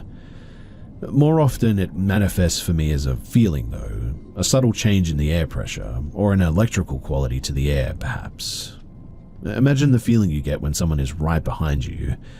You cannot see or hear them, but their presence is somehow felt. It's like that, but in greater magnitude and more focused, usually still subtle enough to ignore it if you weren't paying attention. Well, that was not what I felt in this house. As soon as I called out, that feeling of presence was incomparably loud and impossible not to notice, like a person bellowing for me to leave. I actually fell to my knees in surprise, my pants getting dirtied by some liquid the carpet seemed saturated with. The smell, the loudness of that presence, I felt like my breath was being pulled out of me. Then I heard a banging from somewhere above the ceiling. I thought it was footsteps at first, coming from the second floor. They sounded like someone was stomping aggressively as they paced around in a circle, or rather the rhythm sounded wrong for the footsteps, and too loud. It sounded like someone was slamming something heavy repeatedly down onto the floor. I was already back at my car by the time that I realized that I had actually bolted. I've had many more paranormal experiences since then, but to this day, I have never experienced that kind of deep, instinctual animal panic from them. Now, if you've been paying attention and can break this story down to its basic components, you might be wondering what I later did when I went home. Could this have just been a weird house with a squatter inside? Maybe you had a panic attack and imagined some things. Well, for months afterward, that was how I justified it to myself too. Attempts to contact the owner back at the office told me that the phone number was not in service. While my boss was initially disappointed that I didn't complete the site visit, he also understood that sometimes you just can't get access and you have to try again some other time. For a while after that, the weird house fell to the back of my mind. In the fall, Hurricane Sandy hit, and that meant that my plate was full with all the permits sent to repair storm damage. It was spring by the time that I finally found the permit to that particular house again, dreading that I would have to go back. This time, I brought my work camera just in case, hoping to at least document my visit, even if I didn't get access. But the thing is that when I drove back to the address for the second time, the house, it wasn't there. To be clear, I don't mean that it had been replaced with a new house, nor do I mean the house had been demolished, leaving an unoccupied lot at the corner of those two streets where it once stood. I mean, it was as though the house had just never been there. The two adjacent houses now seemingly much closer to each other, each occupying perpendicular sides of the corner. As with the first time, I compared what I saw to the blueprints, and indeed, the two houses were the addresses of the houses on either side of my assignment, but the house that I went there to see just wasn't there, and also appeared as though it had never been. Only that blueprint confirmed to me that there had been a house there. I took pictures of the unoccupied corner, returned to my boss with a shrug and the evidence of the house's non-existence, and the matter was eventually dropped while I moved on to other assignments. I would like to know, though, if anyone else has had similar experiences with vanishing buildings, or ones that just didn't seem real.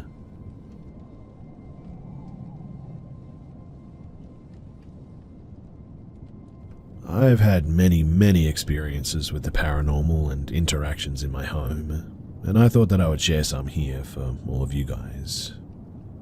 So my wife is a childhood diabetic, and sometimes at night her sugar levels will drop dangerously, which can put her into a coma. I'm a very light sleeper and have trouble sleeping in general, so one night at about 2 a.m. I got up to go and watch TV, and as I walked past my wife, I looked at her and noticed two orbs above her head. One was bright yellow, and the other one was sort of a whitish, yellowish color.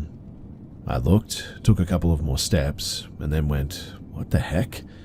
I backed up, and sure enough, the orbs were still above her head, so I went to check on my wife, and sure enough, she was profusely sweating, a sign of low sugar. We figure to this day that those orbs, they may have been her parents or something, and they were trying to tell us that something was wrong. On another night, I came back to bed and noticed an orb on my bed.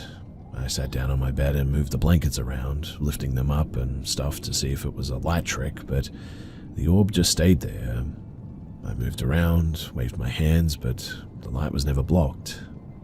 But then, I heard a thump on the floor, and noticed that the orb was now at the base of our dresser, and about shoulder height of our dear cat, Winston, who passed in 2007. Still miss him a lot, by the way. We have often felt him jump on the bed or jump off like that too, but this seemed to be something else. Again, I was up watching hockey at about 4 a.m. when I noticed a black triangle zip across the screen against the white ice. Hey, there's a bird in the stadium, I thought, so I rewound the game. It was PVR, but there was no bird. Now, this isn't all that odd, I admit, but the next night I just climbed into bed when I felt two tugs on my blanket right by my shoulder, I ignored them and I went back to sleep, but the next night, as I was laying in bed, I swear that I felt a heavy weight sit on the edge of the bed beside me, and that absolutely terrified me. After that, whatever it was didn't return, but my wife has a friend who can interact with spirits, and she apparently said that it was someone named Kevin. Now, this next one I absolutely hate. So I have a fan that has a safety feature, and if you touch the fan shroud, it will stop the fan so kids can't be hurt. But suddenly, every night for months, at 3 a.m.-ish, the fan would stop, and when it stops, it makes a sort of loud electrical sound, a buzzing sound.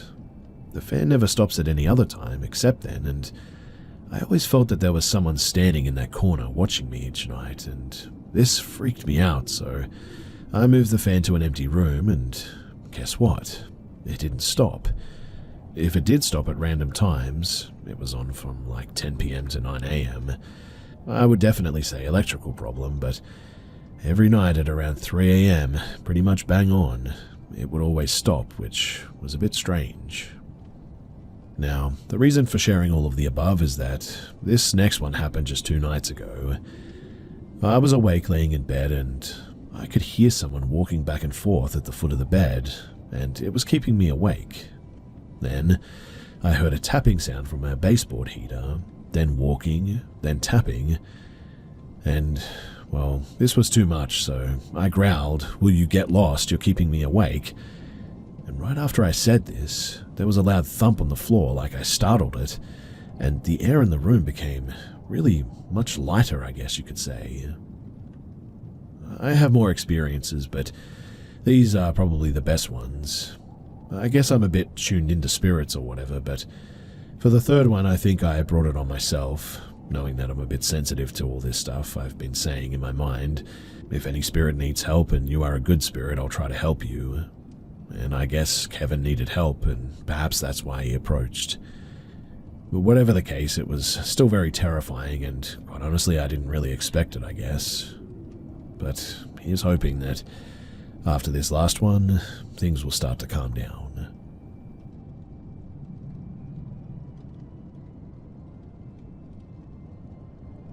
In about 1999, I finally saved up enough money to put a down payment on my own fixer-upper.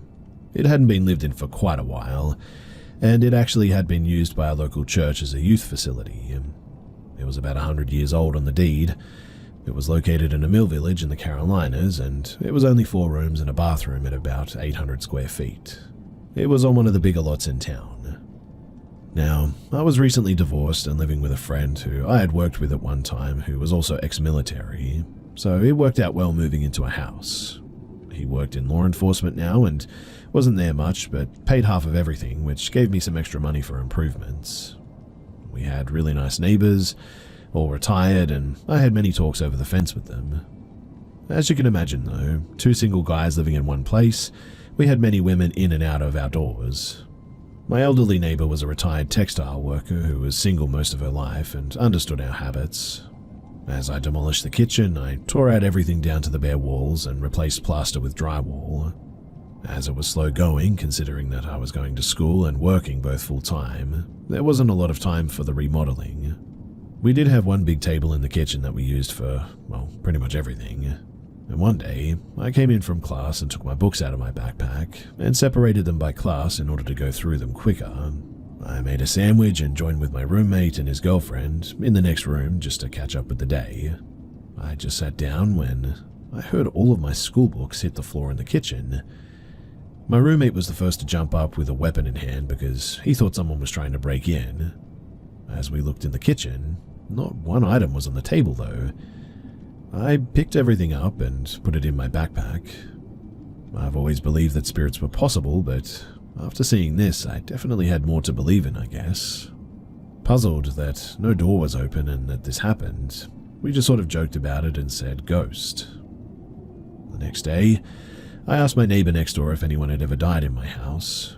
She dropped her head for a minute and she said yes, 2 people in fact, a husband and wife who lived there for many years. That's not one of the first things you ask when you find a good deal on a house, I guess, and it was a lesson learned, but She said that the husband died first of natural causes, but the wife apparently had schizophrenia and lived many years after him. I also asked my neighbor if she had seen anything odd, and she said yes. She said that she had seen lights going on and off occasionally. I then said I sort of meant like, have you ever looked over at my house? And she chuckled and said no. Different things happened after that too, like we would come in and TVs would be on when we know that we turn them off. Lights the same way. I said something to my neighbor again, and she said let me come over and talk to her, but we had been friends before her health got bad. So my neighbor walked in and started talking to her as if she was standing right there, and told her that we were good guys and we were going to take care of the house and we had to learn to live together. And amazingly enough, after that, there was really nothing else for quite a while. Now, I had finished the kitchen and started on the bathroom remodel at this point.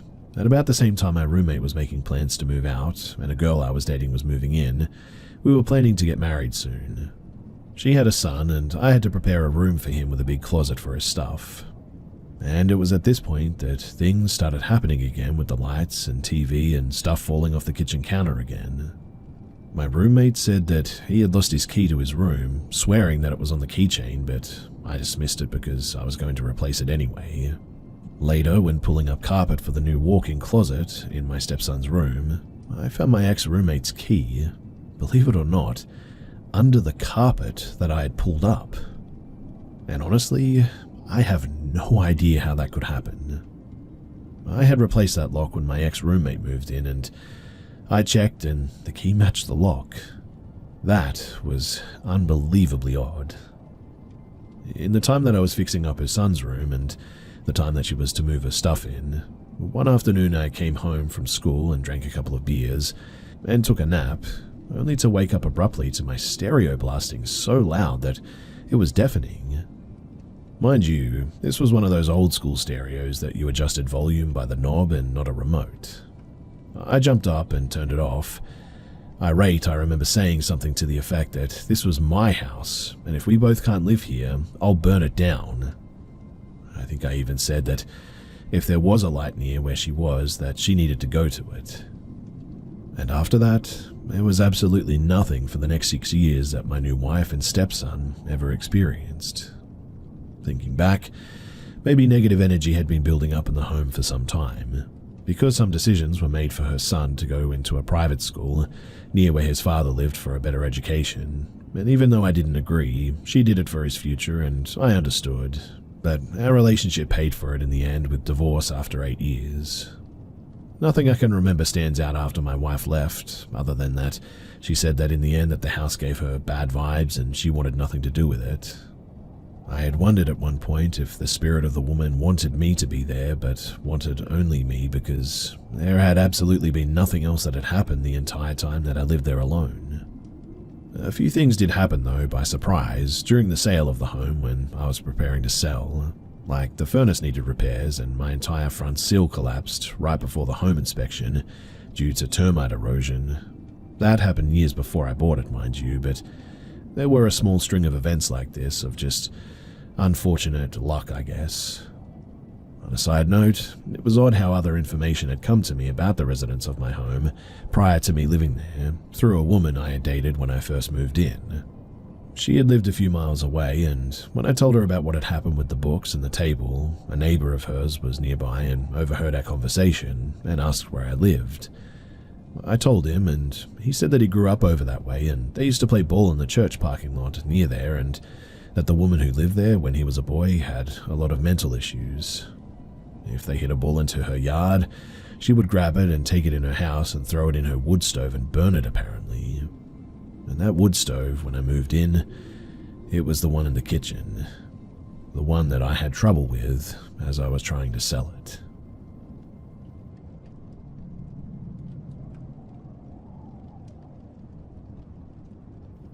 So my name is Mark, I'm in my early 20s, and I've always been fascinated by paranormal stuff, but I've never really been a believer, I guess you could say. It was sort of like an atheist studying a Bible type of situation, I guess. But I did actually happen to personally experience some weird stuff in my life, and I do believe that my room was haunted on 2 occasions, maybe. So the first time was when I was 11 and my sister was 9. But when my family was slowly moving to a new house and renovating it, a set of white walls, no furniture, me and my sister, on many occasions, were allowed to explore our new neighborhood. Once, when we got back from our exploring trips, we just sat in our empty room and threw ball to each other, singing some random nursery rhymes. Well, we were just going at it for something over half an hour when suddenly a ball stopped midway to my sister and went back to my hand. I was freaking, she was too, and we refused to visit for a while after that. Small clarification too, it was like this little heavier dog chewing ball and all the windows were closed, so no wind, and since the room was empty, there was no bouncing from something else. It was as if the ball just defied physics or something. As an adult, I actually spoke about it to my mum, suspecting that it may have just been a false memory or something, but she actually confirmed that me and my sister once really lost our heads over something like that, and even refused to sleep in our rooms for over a week, and it had made her really tired. Now, the next haunting, if you can call it that, happened 4 years later. This time I wasn't present, but it happened in the same room apparently, and I need to explain a bit about our room situation. So, I shared my room with my younger brother, 10-year-old at the time of this haunting or whatever, and my sister, she had her room next door. So, I and my brother went to my cousin's place to have a sleepover. Since our room was bigger and we had a bigger TV and DVD player, my sister decided that she wants to sleep in there. So she goes there, watches a few movies, and goes back to sleep. In the middle of the night, my fitness or stationary bike starts running, literally like someone was just using it. It was electric, but all the electronics were long overcooked and damaged. Besides those were trackers, and they were incapable of moving the bike like it was at this point. So my sister started screaming and she went to our parents' room. When we got back, she was absolutely terrified, and I actually needed to move to her room for a while since she refused to sleep alone at all. This story was also confirmed by our mother. Also, I remember sleeping in her room on my noble exile. There were no pets at that time in the house, and honestly, it was just nothing that should have caused this. Also, my sister still swears by it, and she really isn't someone to make something like this up.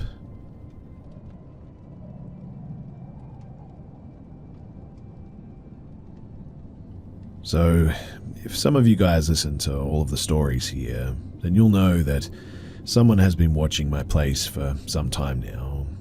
This is a bit of an ongoing drama, and I honestly wish that I wasn't sharing this right now. I've had weeks of peace with only the ping of my overactive camera system alerting me to people passing by with their dogs or children.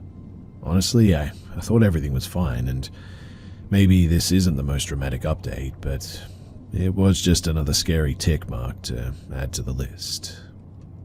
So, I got an alert to activity outside the garage. Given my garage door crowbar banger, that's the one that I always pay most attention to, honestly. I keep weird hours, and I hadn't been on my phone, so at first I thought my dad was leaving for work. But then I saw the recording it made instance later. This man walked boldly up to the car in the driveway, my mum's at the moment, and tried the handles of the doors before running off. I called the police with a good description and told them that I have video about it, but my town doesn't have a large police force, and some of them are just like any department, I guess, shady and a bit lazy. I've rewatched it so many times now, and he has the same build as the man that I saw at the garage before. That's obviously not definitive, but now I have more details about his description that I couldn't see before, due to the lack of lighting and cameras and all that. I'm still pretty shaken up about this, even though he didn't try to get in or anything. I was outside not even half an hour ago, though in the fenced backyard portion. This just feels all wrong to me too, because, well, nothing is solved. And even though it might be unrelated, is that actually probable? That one person and or their house would attract so much trouble from completely different individuals? It doesn't seem likely, right? Also, just to add some information, this man saw the camera before he ran. I don't know if he would have tried more had he not, but it has like a little red and blue light on the front part that rotates a full circle. It's large and lights up a bit. That's why I thought that they deterred the creep so far. And we were eventually visited by the police, who very kindly didn't ring the bell. Parents asleep have been texted all about this, but I gave all the evidence and they actually found the guy. I don't know if we're absolute sure it was the same man that banged on my garage or watched from the window, but I do know that they caught this guy, and my video footage will be used in court, I guess. I don't know. Quite honestly, I was really doubtful that they'd actually send someone due to the chastising text message.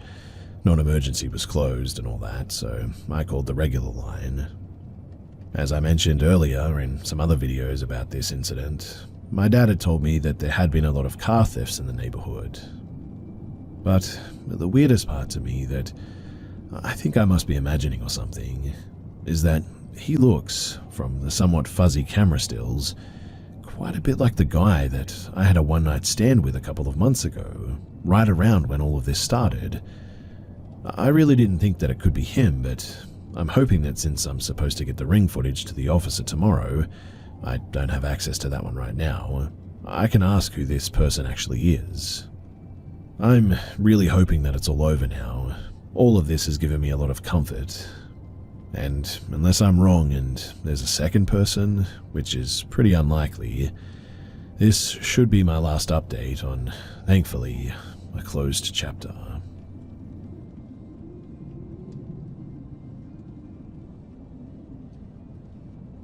Back in August of 2023, we were staying at an Airbnb in Hatch, Utah.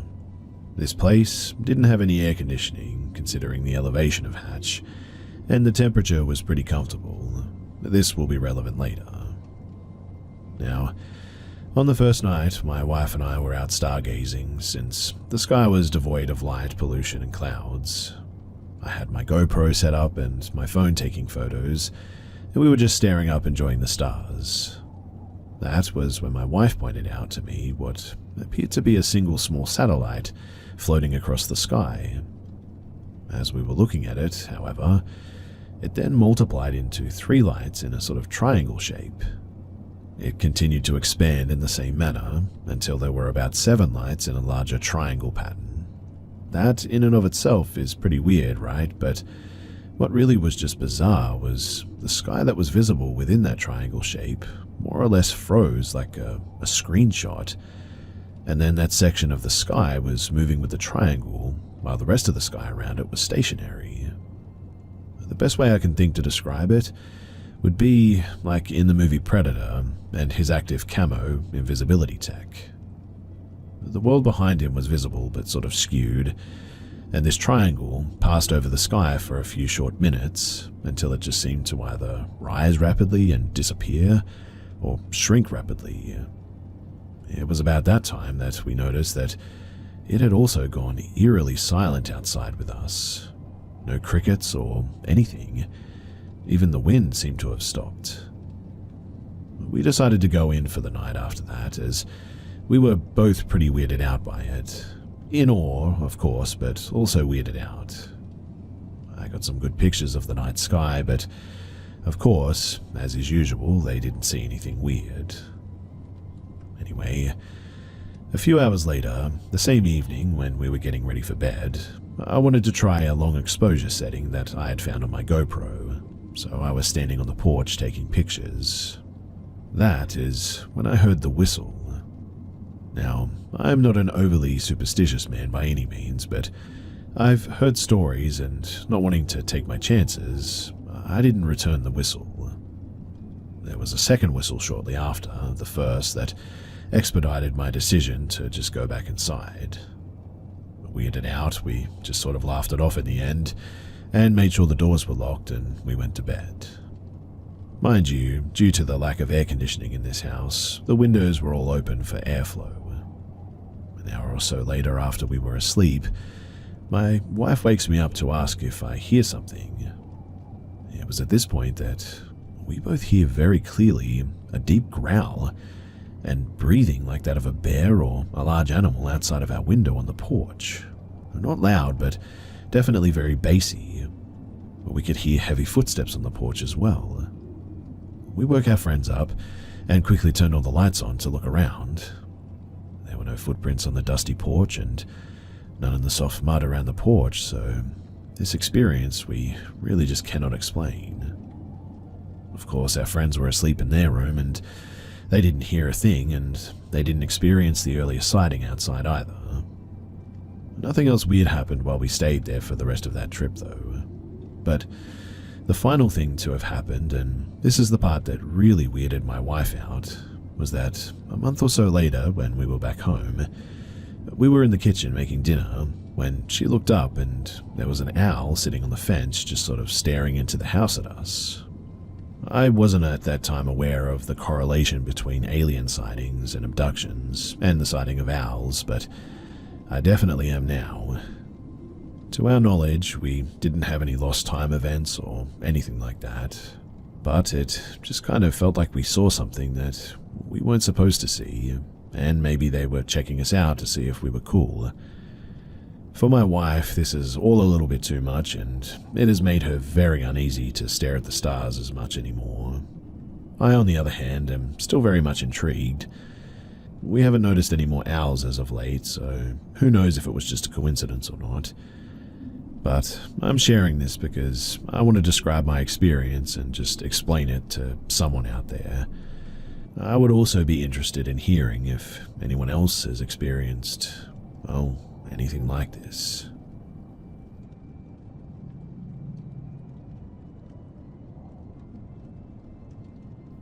I went camping with my wife and stepdaughter the other night near Laguna Mountain in California.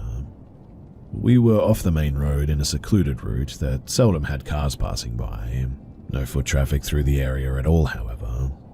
And we heard a noise late during the night that honestly could be explained logically by something natural, I guess. Something we just don't know about. However, my wife and I have both been losing sanity trying to understand what that noise could have been, or what could have made the noise.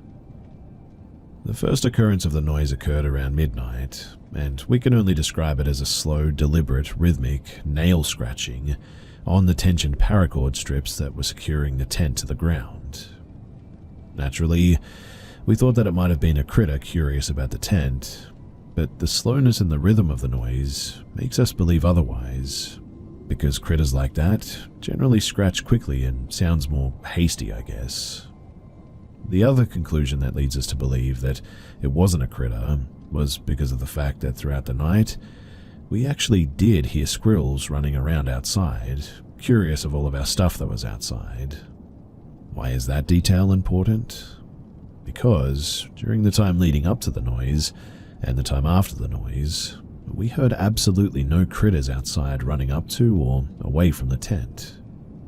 Which means that whatever was creating the noise was absolutely silent coming up to and away from the tent, or, eerily enough, may have actually been floating or something of that nature.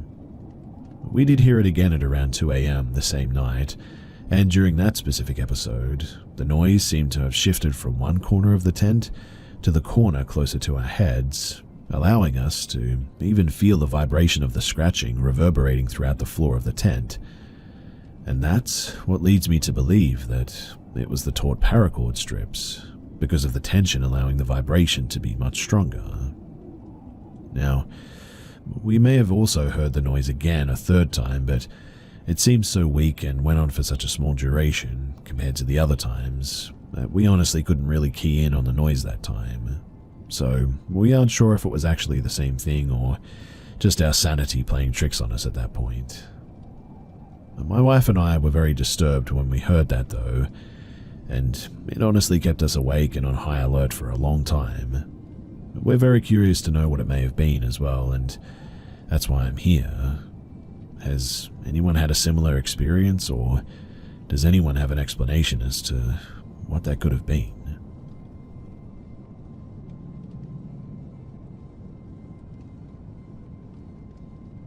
I'm 23, female, and from the UK. From the ages of 9 to 11, I was best friends with this girl that we'll call Sarah. She and I formed a little group at primary school with two other girls. Their names were Lauren and Ellen, but we were each other's best friends first as we lived so close. Sarah lived one street over from me, so I would always sleep over at her house, but she never came over to my house as we were very, very poor, and honestly I was embarrassed about the state of my house. The sleepovers became a bit of a weekly thing though, and it was just her and her mum who worked every weekend, so we spent a lot of time in the house alone. She would show me her mum's explicit material from like the 80s that all included vampires. As a 9-year-old, I had no idea what was going on, and I'd just sort of sit there blankly. She'd always say, "Doesn't it make you want to do it?" and things like that. She would also get her mum's toys and show them to me and make me hold them, which never really seemed odd to me, I guess, until I got a bit older. But even at the time, I felt uncomfortable. I was a pretty nervous child, and I struggled to make friends. So I'd often go along with whatever she said, just because I felt lucky to have a friend, outside of school that is.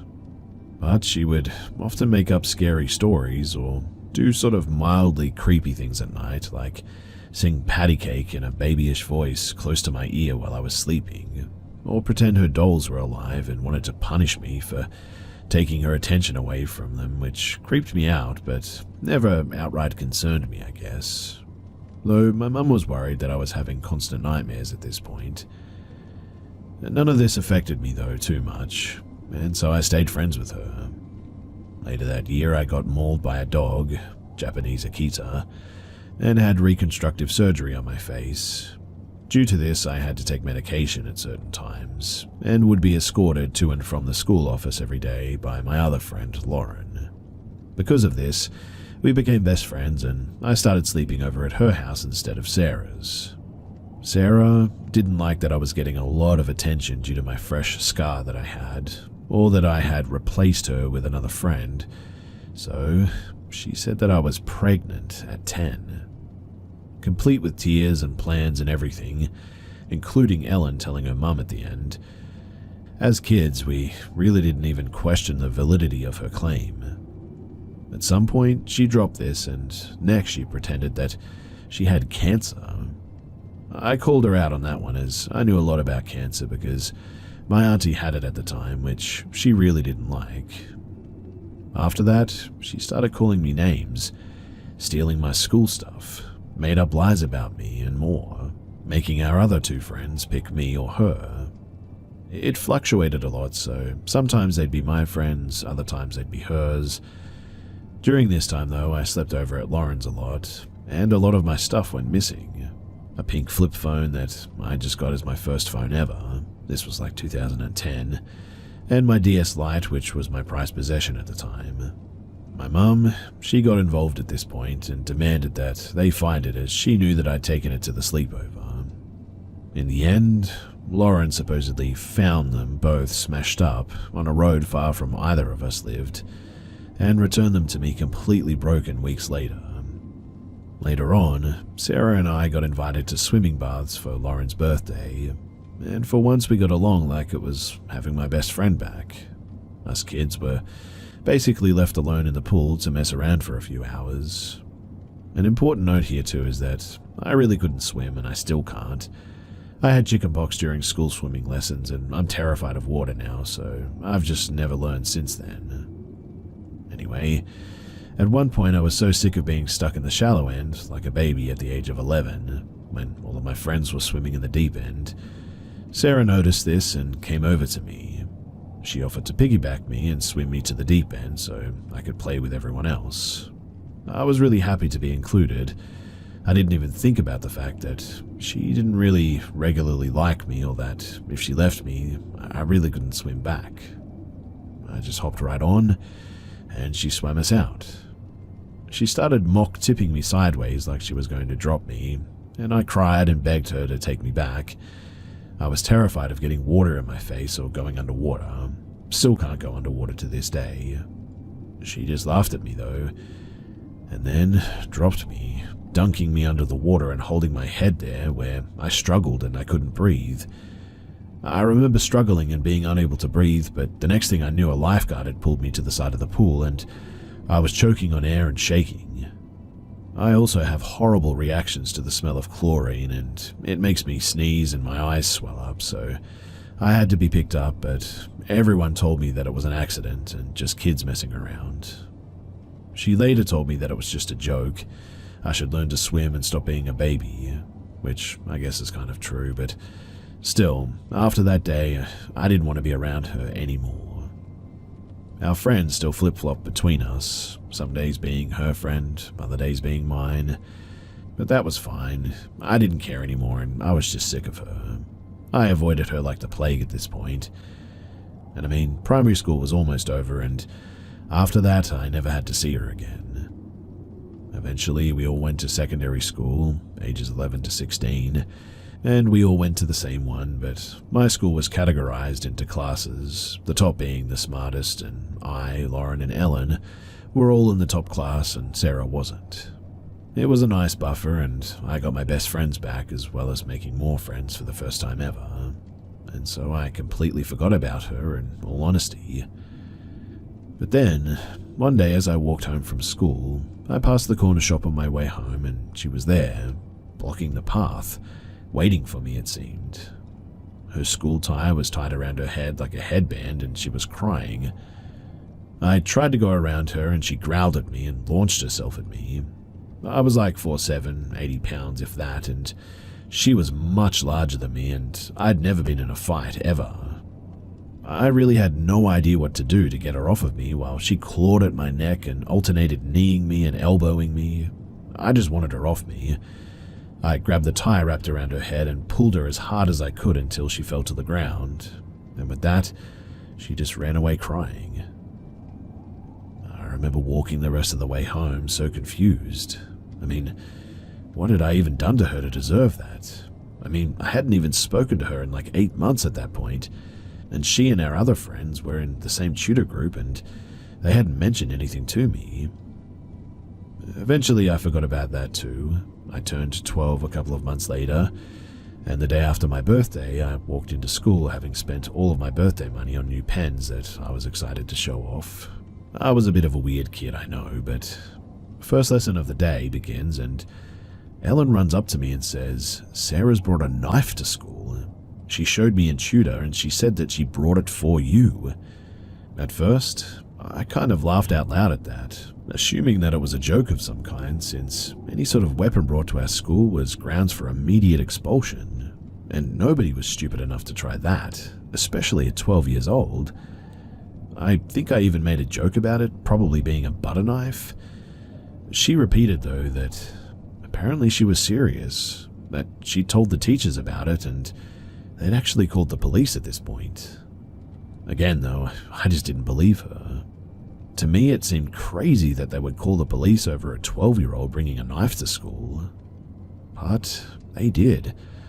The police arrived minutes later, and that was that. I never saw the knife, but she was immediately expelled.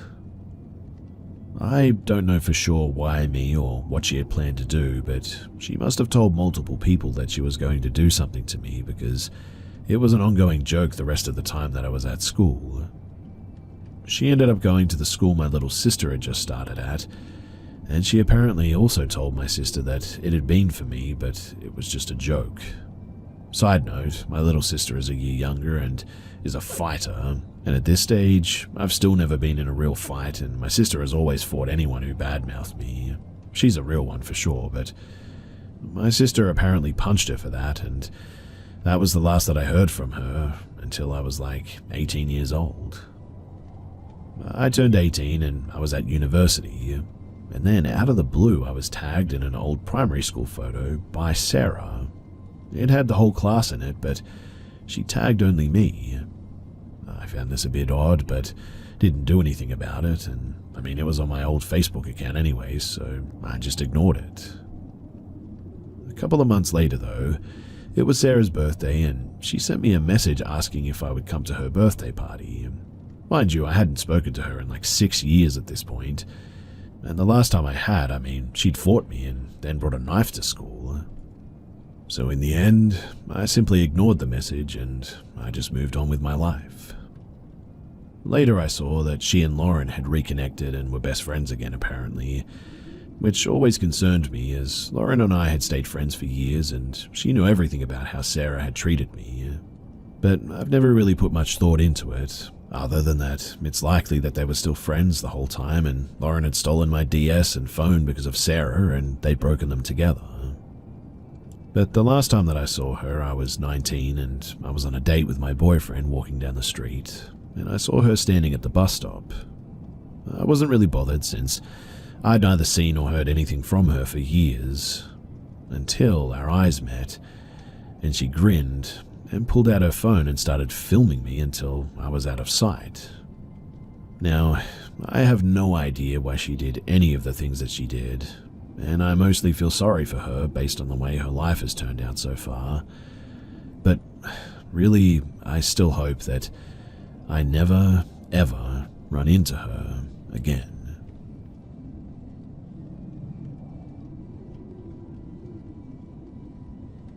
Recently, there was an Amber Alert and my daughter was asking me what that beeping sound was all about. For those who don't know, an Amber Alert goes out when a child is reported missing. If you receive notifications, you know what I'm talking about. The alert will sometimes give information like the victim's appearance as well as the perpetrator, the location of the abduction, make and model of a vehicle, stuff like this.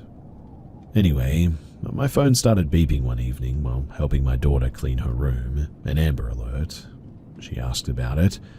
I gave her a small rundown and that was that. However, it triggered a childhood memory that I have where I believe with all of my heart that I was almost kidnapped when I was a kid. To be clear, this isn't a memory that was laying dormant in my subconscious or anything, and this random Amber Alert and talk with my kid caused it to resurface in my mind. This incident is something that I've pondered and thought about off and on for years now. I'm a 41-year-old male, by the way.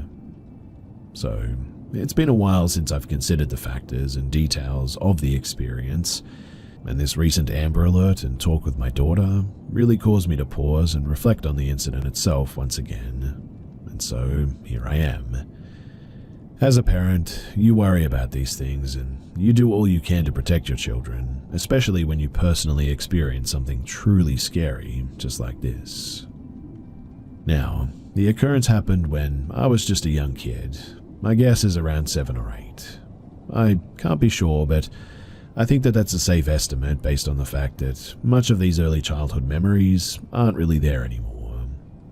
I do remember my kindergarten experience, which I would have been 5 or 6, and also later grades as well, but this incident must have happened sometime after or maybe even around the ages of 7 to 8.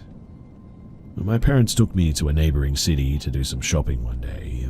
We lived in a small rural town with not much on offer, so from time to time we would go to this neighboring city, about 45 minutes from where we were located. It just had more to offer, I guess, and they would take me up there for school clothes shopping, out to eat because restaurants were better, and because my mum was a bit of a crafter. She loved to make crafts, it was her thing. There were these different craft stores and a fabric store that she liked going up to there as well. Now, on this specific trip, we went to a fabric store up there, Joanne Fabrics to be exact. This was a pretty big store. As a little kid, I guess most every place seems big, but no kidding, this was actually a pretty sizable place. My dad, he sat out in the car while I went in with my mum. He did that a lot growing up. He would just sit in the car when there was a store that he didn't want to go into, so I really can't blame him there. I can't recall exactly what all my mum was looking for or trying to get in that store that day, but I do remember what section we were in, an area with a bunch of racks with various fabrics hanging.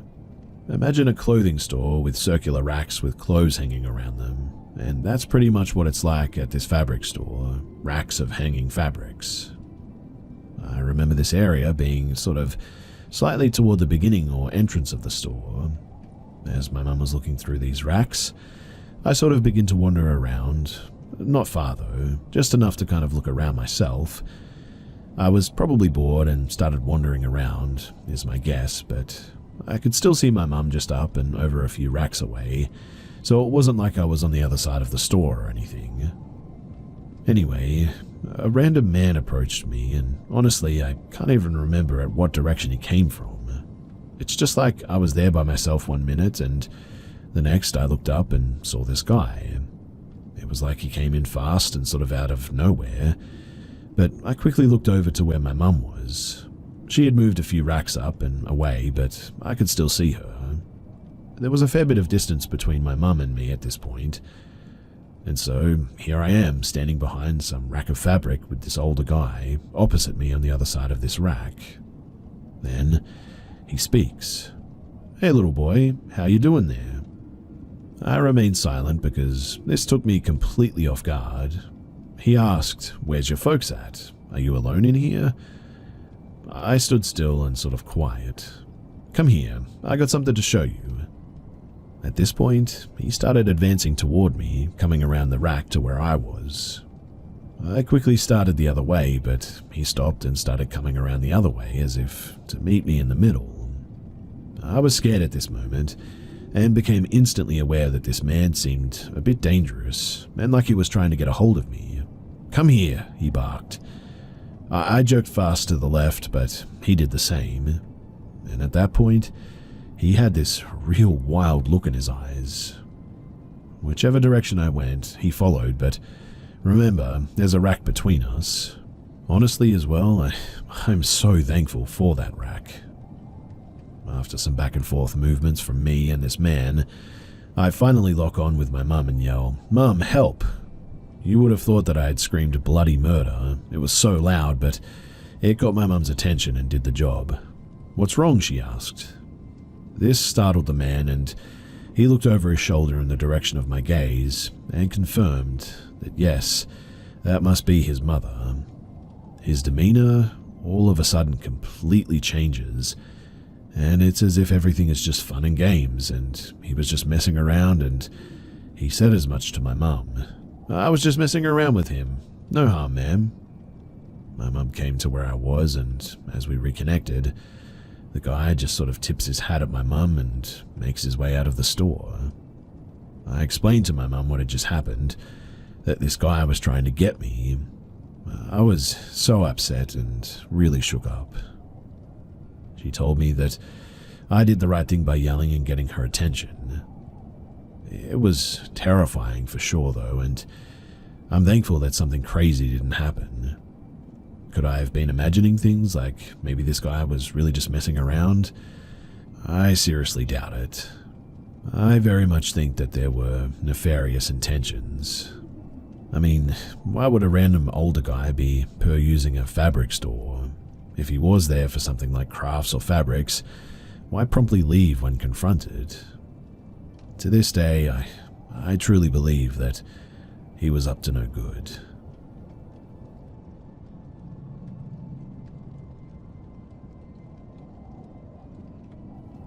This all happened about 10 years ago. I had just graduated high school and was living with my grandmother at the time. At this time, I had no idea what sleep paralysis even was, nor had I heard of any of these types of experiences. I've never done any drugs other than smoking a bit of weed every now and then, maybe 2 or 3 times a year earlier, but I've never had any problems with anything. Now one night, right before falling asleep, in a spare bedroom with all the lights off and the door closed, I felt an extremely weird and unsettling feeling in my body. My body all of a sudden felt extremely heavy and seemed sort of fuzzy. I'm really not sure how else to describe it, but I thought that I had fallen asleep and sort of woke up, only this time I couldn't move at all. As I said before, at this point in time I had never even heard of sleep paralysis. During this experience, though, I seriously thought that I was dying. I assumed I was having a heart attack or something, and something was seriously wrong. Panic set in, and I began panting and trying as hard as I could to move and get up, with no success, obviously. Next thing I know, a completely black silhouette of a person moved into the room from the door. It was pitch black, like as if a person was wearing a bodysuit of Vanta black. The only thing that was not completely black was its head, which appeared to be sort of black-white film static, like from an old TV. It entered the room, stood at the foot of the bed for some time, before I was able to move, and then it just suddenly disappeared. I immediately grabbed my cell phone and punched in what I had experienced in hopes of figuring out what the heck had just happened to me. This is when I learned about sleep paralysis and the shadow people that people see and experience. After that incident, I began having trouble sleeping, as I was extremely fearful of experiencing it again. I really cannot remember how much later, although all of these experiences happened within about a year's time, but eventually it happened again. This time I was visiting my siblings, living with my mother. I was in a bedroom with my younger brother who was playing a PlayStation. There was a queen bed in the room that I was laying in, and a twin mattress on the floor beside it that my brother was sitting on. Some time had passed before the last sleep paralysis experience that I had, but right before falling asleep, I felt that familiar feeling of heaviness. I tried to get up, but it was too late. I couldn't move, but again I could see the room. I assume my eyes were open, but I guess I really have no idea. But I could see my brother still sitting on the mattress toward my feet. I tried as hard as I could to yell his name, to get him to shake me in an attempt to get me out of this sleep paralysis. But this didn't work at all. With a view of the bedroom door, one after another, 4 pitch-black shadow figures entered the room. This time, they were pitch black head to toe, no static face. They slowly gathered around the bed that I was in, likely within arm's reach. They stood there for some time as I was experiencing, even to this day, the most horrifying experience that I have ever had. I mean, pure terror. Then they all spoke. When they did, it was like a booming, omniscient voice that didn't seem to come from them specifically, but just emanated from all around me. The only words that they spoke were, "The seen cannot be unseen." They then disappeared, and I awoke, more terrified than I have ever been. Now, I've never really told this story before, and there were a couple of more experiences, I guess you could say, of sleep paralysis that I have experienced, but I did not see anything during those. Nothing like this, at least. I'm really hoping that it doesn't happen again, but quite honestly, I'm pretty fearful that it will. If you guys have any advice as to what I should do about any of this, or what this might be exactly, then please feel free to let me know, because I would genuinely appreciate the interaction.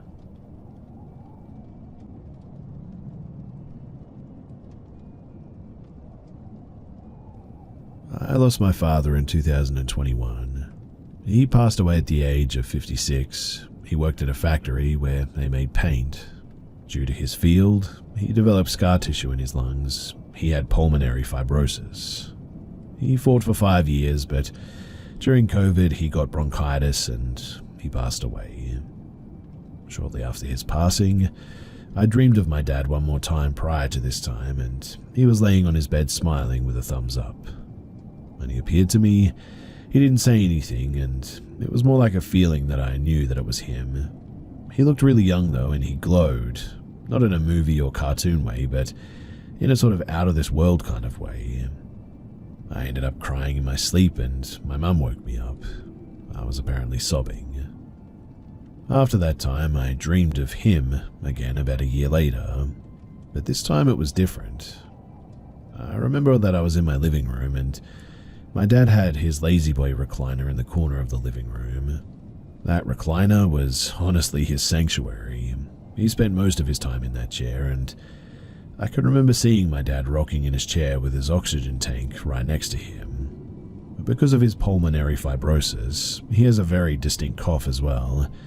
In my dream, my dad was weak and sick. He was rocking back and forth and coughing. As I got closer, His cough got more exaggerated until it eventually turned into this evil, loud sort of laugh. I also remember saying, "You're not my dad," and trying to wake up. Then I realized that I was sort of stuck. I had sleep paralysis. My mum was laying next to me. It was really hard on her losing my dad, so for the first year I moved in with her and slept with her because she hadn't slept alone in like over 30 years. But it was at this point that my mother apparently felt someone get on the bed, but obviously there was nothing there, so out of fear she actually woke me up. Obviously, neither of us had spoken to each other, so this is weirdly coincidental. When she did wake me up though, she was absolutely terrified, and she said that she felt and saw the imprint of something climbing onto the bed.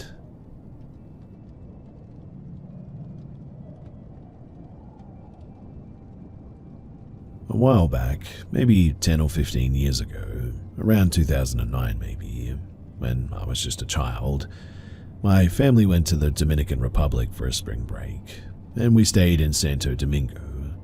It was an amazing trip, don't get me wrong, but I only really recall a single memory from the whole vacation.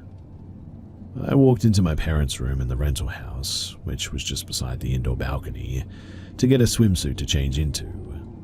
As I was walking out, I distinctly remember a creature of some sort crossed the gap between the double doors, only visible for about a second, and me being so young, decided to run back to my parents instead of chasing it. Neither of them saw it. Now, I recall it even more strongly though because I drew it multiple times afterwards as a kid. I remember it being 3 to 4 feet tall, white with short hair all over. It had human arms and hands and feet, but a head with a protruding mouth and nose.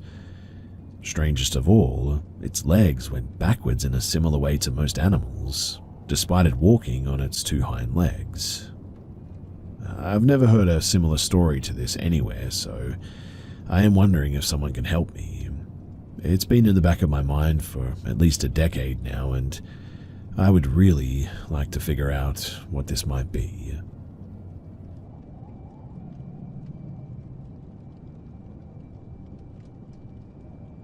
So I'm 17, and this encounter happened all the way back when COVID just started. I stayed at my grandparents' mansion at the time because my mother was working abroad. I stayed there for like 6 months, and I felt uncomfortable and paranoid every day that I was in there. At November 13th, my grandma went outside to buy some groceries, while my grandpa went to the other house to drink with his other friends. That's what Filipinos do. So, being the child that I was, I decided to explore the mansion a bit. While I saw some stuff that was unnerving and kind of creepy, I didn't find them as creepy as what I saw upstairs. You see, my grandparents always had a thing for dolls. But when I saw the shadow of a little girl around the corner though, at first I thought that I was just seeing a big doll, but when I got around there, I obviously didn't. Instead, I saw the shadow of something, but I didn't see the shadow being connected to anything. What I mean is that there was just this shadow there. The shadows occur because something shines on them or something like that, right? But I didn't see anything casting a shadow, just there was a shadow there. At this, I became pretty scared and I immediately went back downstairs. But that wasn't the last time that I saw it. You see, on the same month in the middle of the night, I needed to go to the bathroom. The room that I was staying in was quite far away from the bathroom, so I had to walk for like 2 minutes or so, and because I was paranoid, I grabbed my phone and opened the flashlight. I got to the bathroom normally, and when I got out, and as I was making my way back to my room, I saw that same shadow again, but it wasn't the same shadow this time. This one looked like a little boy's shadow. This time I just stayed still and I looked at it while my phone's flashlight went off because my phone was getting hot. And unfortunately, even after thinking about this encounter for so long, I really just cannot remember what happened after that. Maybe it was because it was just such a long time ago, but really, it's just black after that. I did tell my grandma about this, but she didn't believe me and just sort of laughed it off. I know that this sounds kind of like a generic thing because it happened when I was so young and all these sorts of stories do, but I just can never forget the terror that I felt when I saw those shadows. And I would really like to remember exactly what happened that night.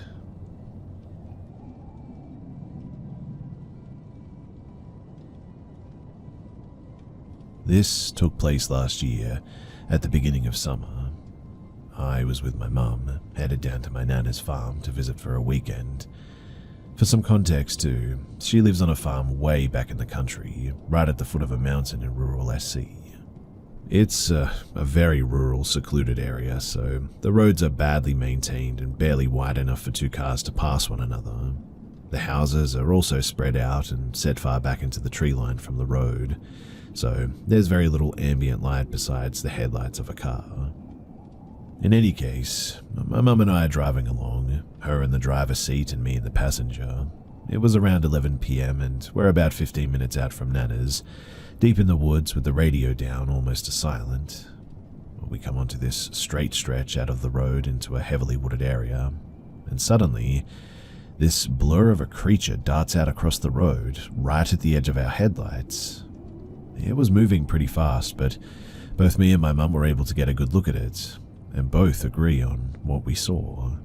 It was a fairly large creature, roughly the size of a person or bigger. Neither of us could make out the head, but we both remember it appearing to have a sort of segmented body, my mum's words, as if it were emaciated and its ribcage was poking out. The reflection of light made it hard for me to tell the color, but my mum said that she remembered it to be dark and she didn't see any fur or hair. It had long limbs, and as it moved across the road, it didn't run the way that a dog or a horse would, with all four legs. The best way to describe it would be loping, using its front limbs to pull itself along, and was moving considerably fast. We both said something along the lines of, "What the heck was that?" as it crossed in front of us. As we got up to where it had crossed, I turned to look at it, just as it reached the other side of the road and out of our headlights, and I swear on my life that it stood up and ran. Not like a dog rearing on its hind legs, it was definitely bipedal. I immediately yelled that it stood up, and we both started getting nervous. I honestly would have thought that I was going insane had I not had another person in the car with me who saw it too. My mum has always been a pretty level-headed person and not superstitious at all, but she was very nervous and made me agree not to tell my nana about it, avoiding scarring her, which made me recognize how serious this was. I should also mention that there had apparently been a series of attacks on livestock and horses in the area around this time that this happened. People were saying that they found wire fences ripped through and their animals attacked. I don't think any died, but I remember correctly that there were a few horses that were severely wounded. There have been a few other strange instances in the area too, but that was my personal experience.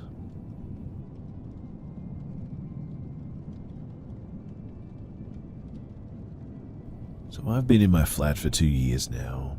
When this happened, the people living there were myself, 20-year-old female, my flatmate Anna, 21-year-old female, and my other flatmate Joseph, 20-year-old male. Initially, weird stuff happened, like the front door would open when it was locked, or the heating would turn off and on, or the light in the bathroom would turn off and on as well.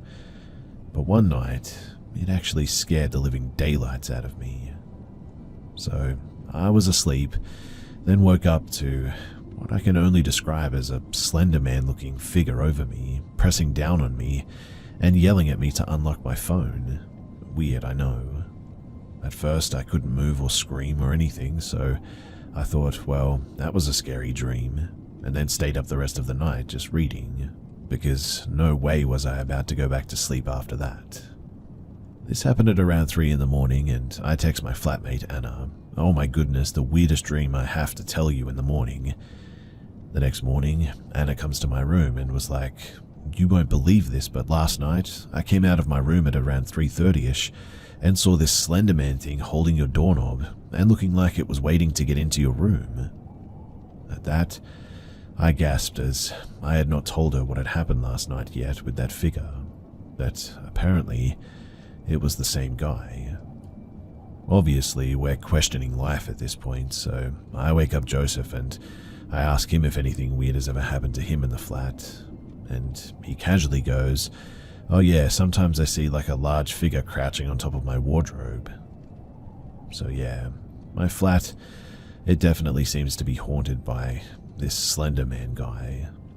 We have continued living here for another year now. Joseph moved out and another girl, Ava, 20-year-old female, moved in. Sometimes the lights still flicker and the doors open, but otherwise, no Slender Man so far this year.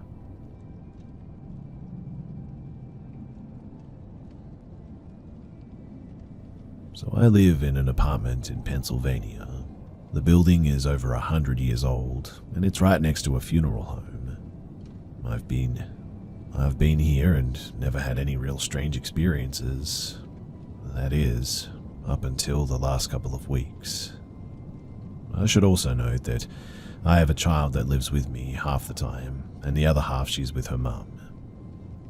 And one night, while I was drifting off to sleep, I started feeling the onset of sleep paralysis. All my limbs were going stiff and starting to feel pinned down. Luckily, I was able to snap myself out of it by reaching for the closest thing to ground myself, which was my phone. I was able to sleep fine after that. But then, maybe a week later, my daughter is asleep in her room, which connects to my bedroom through a doorway that sits directly across from my bed. I woke up and I saw the silhouette of a child standing against the wall next to the doorframe for my daughter's room. It was just this black mass darker than the room with no face or distinguishable limbs or hair or anything, and it just seemed to stand there like it was staring at me. Her door was still closed and the figure was on the side that would be covered by the door if it were open. I was definitely freaked out by this, but I chose to try and ignore it, turned my gaze away from it, and went back to sleep. When I woke up again a couple of hours later, it was gone like nothing had ever happened. But fast forward a few days and my girlfriend and I are at the flea market and run into a medium selling her wares and talking to people. I told her what I was experiencing, and she looked sort of concerned and told me to cleanse my apartment by burning sage. She also gave me a small vial of holy oil to put on my front entrance to keep bad spirits away. She also wanted me to put some on my daughter's forehead to protect her. The next day, my girlfriend and I go to my apartment and we do the cleanse. And while I was cleansing a room, my girlfriend was waiting in the kitchen, which is by the front door. My girlfriend and I suddenly both hear that door slam itself shut. And crazily enough, she actually saw it happen too. But after that, my apartment has felt way more peaceful, and I even no longer get those bad vibes anymore. I do plan on moving out ASAP for different reasons, but this whole situation has me questioning everything.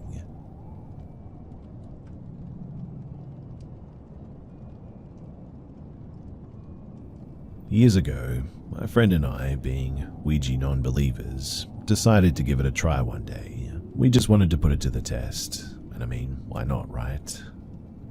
So one evening, we got together and I lit a bunch of candles to light up the room by candlelight only. Even though I was skeptical about it, I started inviting anyone who wanted to communicate over and show a sign, move the planchette, whatever. I asked questions about showing a sign, is anyone here, etc.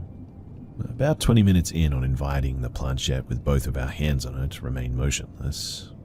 But at one point, I was looking across the coffee table in which the Ouija board was on, at my friend, thinking that this is just getting boring, when I noted that one of the candles went out as the room got slightly darker.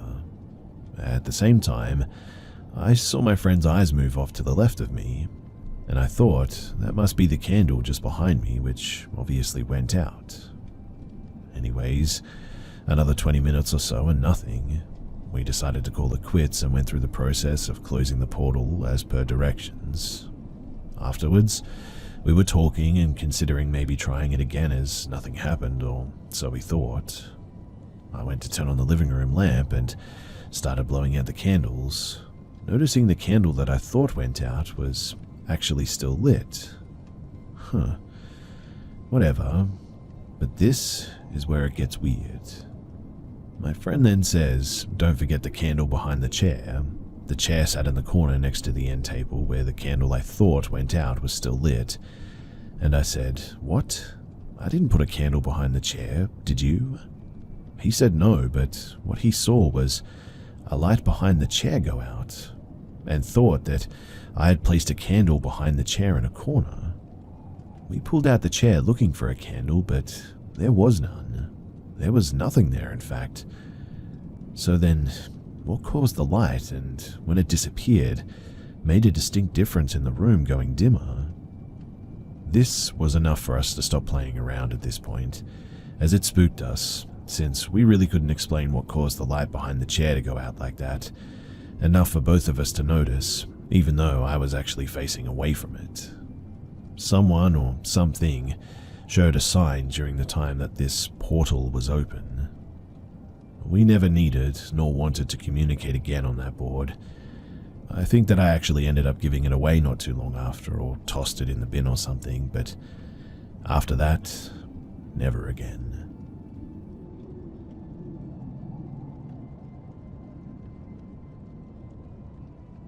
In my teen years, think late middle school or high school, my family had a seasonal site at a campground. I spent most of my weekends during the summer and a couple of long holidays there as well. We had a small group of friends, mostly consisting of other kids of other seasonal campers, and befriending random one-off campers was not uncommon there. But one particular weekend, towards the end of the season, I met Mike. We quickly hit it off and became really good friends, playing and trading Pokemon on our Game Boys, hanging out at fires, playing some basketball, usual camp stuff.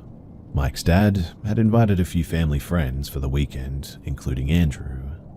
Andrew was a couple of years older than me. He could drive and had a big van that he attached a tent to through the trunk to have what we thought at the time was a pretty sweet setup. For the long weekend, we all hung out too, and we had an awesome time. Come Sunday, Mike, his dad, and most of their party left. But Andrew didn't. We hung out a little bit. He would brag about dirt bikes and ATVs and TVs and other stuff that he had an abundance of, and kept implying that we should hang out sometime outside of camp. I said yeah, maybe, or something along those lines, knowing that typically camp friends were never more than camp friends. He eventually went home that Tuesday though, and I didn't hear from him after that. He gave me his number. I told him that I didn't know mine off the top of my head, but I'd call him. Important for the rest of the story, but Andrew never knew more than my first name. My mum actually remarried, and I didn't have the same last name as her or my stepdad. But fast forward about a year, I'm using AOL Instant Messenger, and get a message from someone with the exact same name as me, with a number added. After a few reluctant messages, they reveal that it's Andrew. It was a bit off-putting, so I just blocked him. A second random message, him again, same name but increased the number on the screen name. We go through this for about a week, and at this point, I had blocked about 8 of his fake accounts.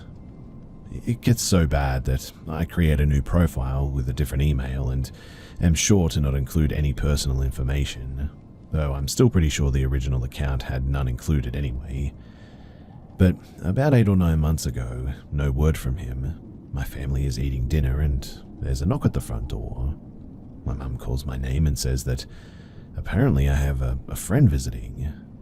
And when I get there, it's Andrew. We politely ask him to leave, and after about 15 or so minutes, he gives in and goes. Then the calls start. First from a number registered to him, which was screened with caller ID, then restricted numbers, again ignored, then from random numbers with local area codes. When he does get through screenings, usually from younger siblings, he acts like we are best friends, asking me to hang out, offers me free stuff, and I told him to stop calling, but he didn't. My mum tells him that I've moved in with my dad, but the calls kept coming anyway. Eventually, my mum tells him that she's going to call the police, and things die down a bit. One more year passes, and I'm back at the campground. I'm walking a lady friend that I had met that weekend back to her campsite, and this van pulls up alongside of us, and I hear someone call my name. I look over to see Andrew leaning out of his van again. We booked it and ran into the small patch of woods and got back to my family site, and I tell my mum what's going on, and she flips her lid. She ends up pounding on the campground owner's door, waking them up as it's about 11 p.m. at this point. The police get involved, and he's told to never contact me or show up at my house again. A family staying at the campground came over to talk to my parents the next morning, and apparently they knew Andrew's parents and told them stories about episodes that he would have, and he would need multiple people to hold him down until he would calm down because he would lose control and start acting sporadically and even violently. I saw him once after that too, about 3 years later, driving that very same van slowly out of an apartment complex that I had moved into. Nothing really ever came of it, but I know that he saw me, and the fact that I never saw him again makes me feel uneasy about what he was doing there that day to begin with.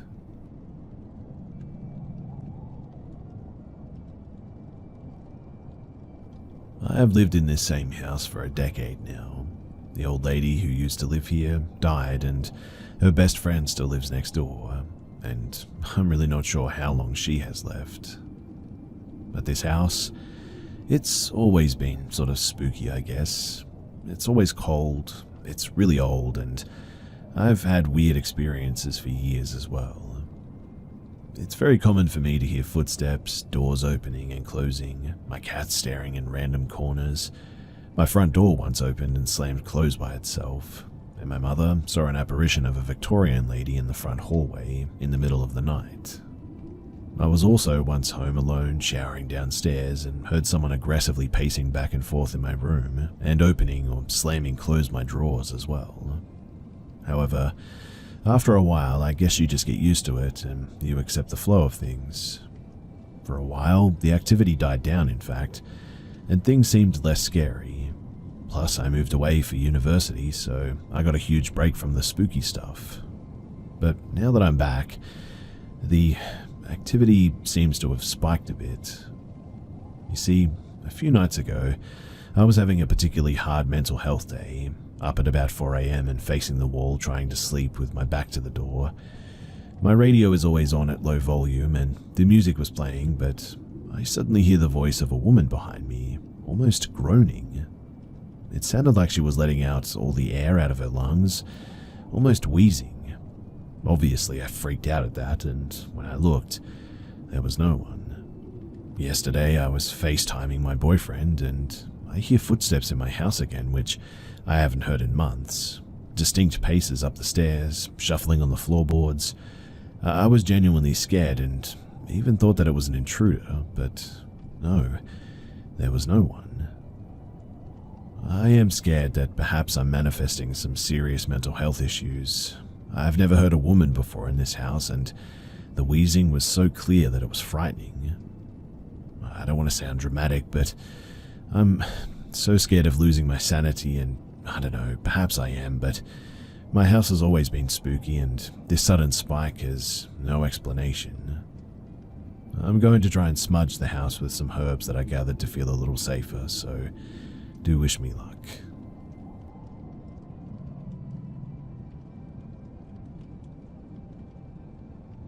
This is a nightmare that has stayed with me for years, and it really felt like something supernatural or paranormal was happening to me. Let me first start off though with the way that my apartment was set up. This is important too. So I rented an apartment out of a house. Landlord lived in half of the house, our apartment was the other half. The living room looks like it used to be one big room, but was later divided by a set of French doors to make the bedroom area. So when facing the French doors in bed, I can see through the living room windows and across the rooms. I couldn't breathe though one day. I sprung awake in bed with a cold sweat, erratically breathing, shaking, and slight dizziness. It must be my blood sugar. Let me check. 155. No, I'm not low. I started panicking because I don't know what's wrong, only increasing my symptoms.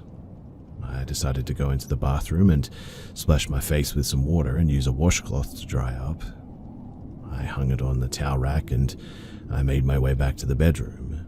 But on the way back, I was stopped in my tracks. Suddenly, I couldn't move. It felt like in a dream when you're trying to walk or run and you feel like your legs are filled with cement. I started going down, desperately trying to drag myself across the floor to reach the foot of my boyfriend to wake him up for help, when all of a sudden I wake up in my bed, fuzzy. What? I guess that was a dream too. I quickly drifted back to sleep. I woke up again shortly after, as I often do in the middle of the night. I roll over to get comfy and I face the living room window. The blinds are mostly closed, but are askew so that you can see out the bottom half of the window. And I see a silhouette standing there. I roll back over to wake up my boyfriend in a panic, but before I can wake him, I woke up again. Another dream. I roll back over to the window again, and now I see a face in the window. The best that I can describe it, it kind of looked a bit like Darth Maul from Star Wars, or that demon from Insidious. I rolled over to my boyfriend in a panic again, and the same thing happened.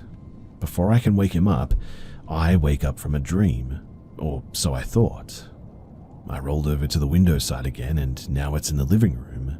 I wake up in bed again thinking, whoa, I've had dreams where I thought that I woke up, but never multiple times like this. I roll over, and now it's right outside the set of French doors. I wake up again, and now it's on the bedroom side of the doors. Again, now it's standing next to me. Again, now it's at the foot of my bed just staring at me. Again, still standing and staring. I repeat this process at least 10 or 15 more times, and each time an aura of dread filled the air. The feeling of primal fear was just terrible. It never really attacked me, but it did pull on and sharply scratch my legs a few times, it seemed. Every time that I woke up and I see it, it's still there. I start slapping myself, pulling on my hair, scratching myself, screaming at it, and anything that I could think of to try and wake myself up from these nightmares again and again and again. Eventually, I wake up after what seems like hours of this. I look around and the room is empty. No Darth Maul demon anywhere to be seen. And it seems like I'm finally awake for real this time. Tears of fear and relief come into my eyes when I realize that this horrible dream is over. I lay back down and I snuggled up to my boyfriend, being the big spoon, and decided to wake him up for some much-needed comfort. I shake him awake and he slowly rolls over to face me. Except, it's not him. It's this thing. I go to scream, but before I can, I wake up again. The feeling of dread has completely vanished, and I slap myself a few times just to make sure that I'm awake this time, and it seems that I finally am. It's around 4 in the morning, and I am absolutely exhausted. But after that, I'm definitely not falling back asleep again. And the search of the house, that would have to wait until daylight hours. I was way too scared to leave the bed again, but once a few more hours had passed, I decided to get out of bed. I was wondering how much of the night was part of the dream. Did I really wake up in a cold sweat, or check my blood sugar, or even go to the bathroom to wash up at all? I checked my glucose monitor, and there was the result, time-stamped around when I remember getting up the first time. Then I checked the bathroom, and the wet washcloth is hanging on the towel rack. So apparently I did wake up in a cold sweat, did test my blood sugar, even went in to go to the bathroom. I have no explanation for what happened after this, but this much seems to have happened. if I did go to the bathroom and if I did pass out on the floor, how did I wake up in bed that first time? I know that all this sounds nuts, but I think that maybe my body went back to bed after washing my face, but somehow I or my consciousness stayed behind in the bathroom or something. My body was asleep, but my soul was perhaps somewhere else. I've never experienced anything like this prior or after, no matter how many times I've tried to replicate it. But there must be a logical medical explanation for this, or maybe I had a reaction to something, but I don't know. It was unlike any nightmare that I've had before, and I've had them frequently. This one, though, just felt so different. This isn't the first time that I've experienced something paranormal either. I'm fairly convinced that my childhood home was haunted, or some kind of paranormal sensitivity runs on my mother's side of the family. My childhood home is also my mother's childhood home. My grandma lives with us too. We're upstairs and she's downstairs. And her mother, my great-grandmother, lived there as well and slept in my grandmother's current bedroom, but passed on before I was born. Also, before I was born, the house was only one level. My great-grandmother who passed, she was blind and mostly deaf toward the end. And it's not uncommon for patients like this to hallucinate, auditorially, visually, or tactically. And she always saw and heard people coming through the walls, windows, heard scratching and banging, felt people touching her. Again, it's probably nothing. But considering the other experiences, I don't know, there might be some validity, even if it is exaggerated. My grandmother frequently feels someone sitting down on the foot of her bed at night. When my mother and father were first dating and he spent the night, once he woke up to see a woman rocking back and forth in a rocking chair knitting. When he described what she looked like to my mum, it sounded a lot like her grandmother. My mum claims to be able to astral project, not on purpose, it just happens apparently. And in these dreams, she can fly around and even into houses that we've never been in, only for her to confirm that it's what the house looked like after visiting or being invited into the neighbor's house. Also, some other first-hand experiences that I've had in this place is that my bed would randomly shake, as if there's a sort of small earthquake going on, or if a really big truck rolled past the house or something. But there was never anything there, and no earthquakes either. I lived in New York, so earthquakes weren't a regular thing by any means. I felt taps on my shoulder from behind when alone in my kitchen. Once I woke up in the middle of the night to grab some water from the kitchen and realized that my dog was growling. Then this shadow figure ran right through me. There was also this time that almost every picture in the house of a late relative all fell off the walls at once. And well, I know that this all sounds like complete BS. All of this probably does, but sometimes I dream of the future, and not anything major, like I'm walking down a road I've never been on before. Then within the next few days, I'm in an area that looks exactly the same as my dream. I know that this could be something else like deja vu, but sometimes I wake up with injuries that I'd suffer in a dream, like scratches and bruises. But I'm also super clumsy, so that could be an explanation for that at least. Also, for whatever reason, streetlights frequently go out when I walk under them, and I get this feeling and can sort of tell when one will.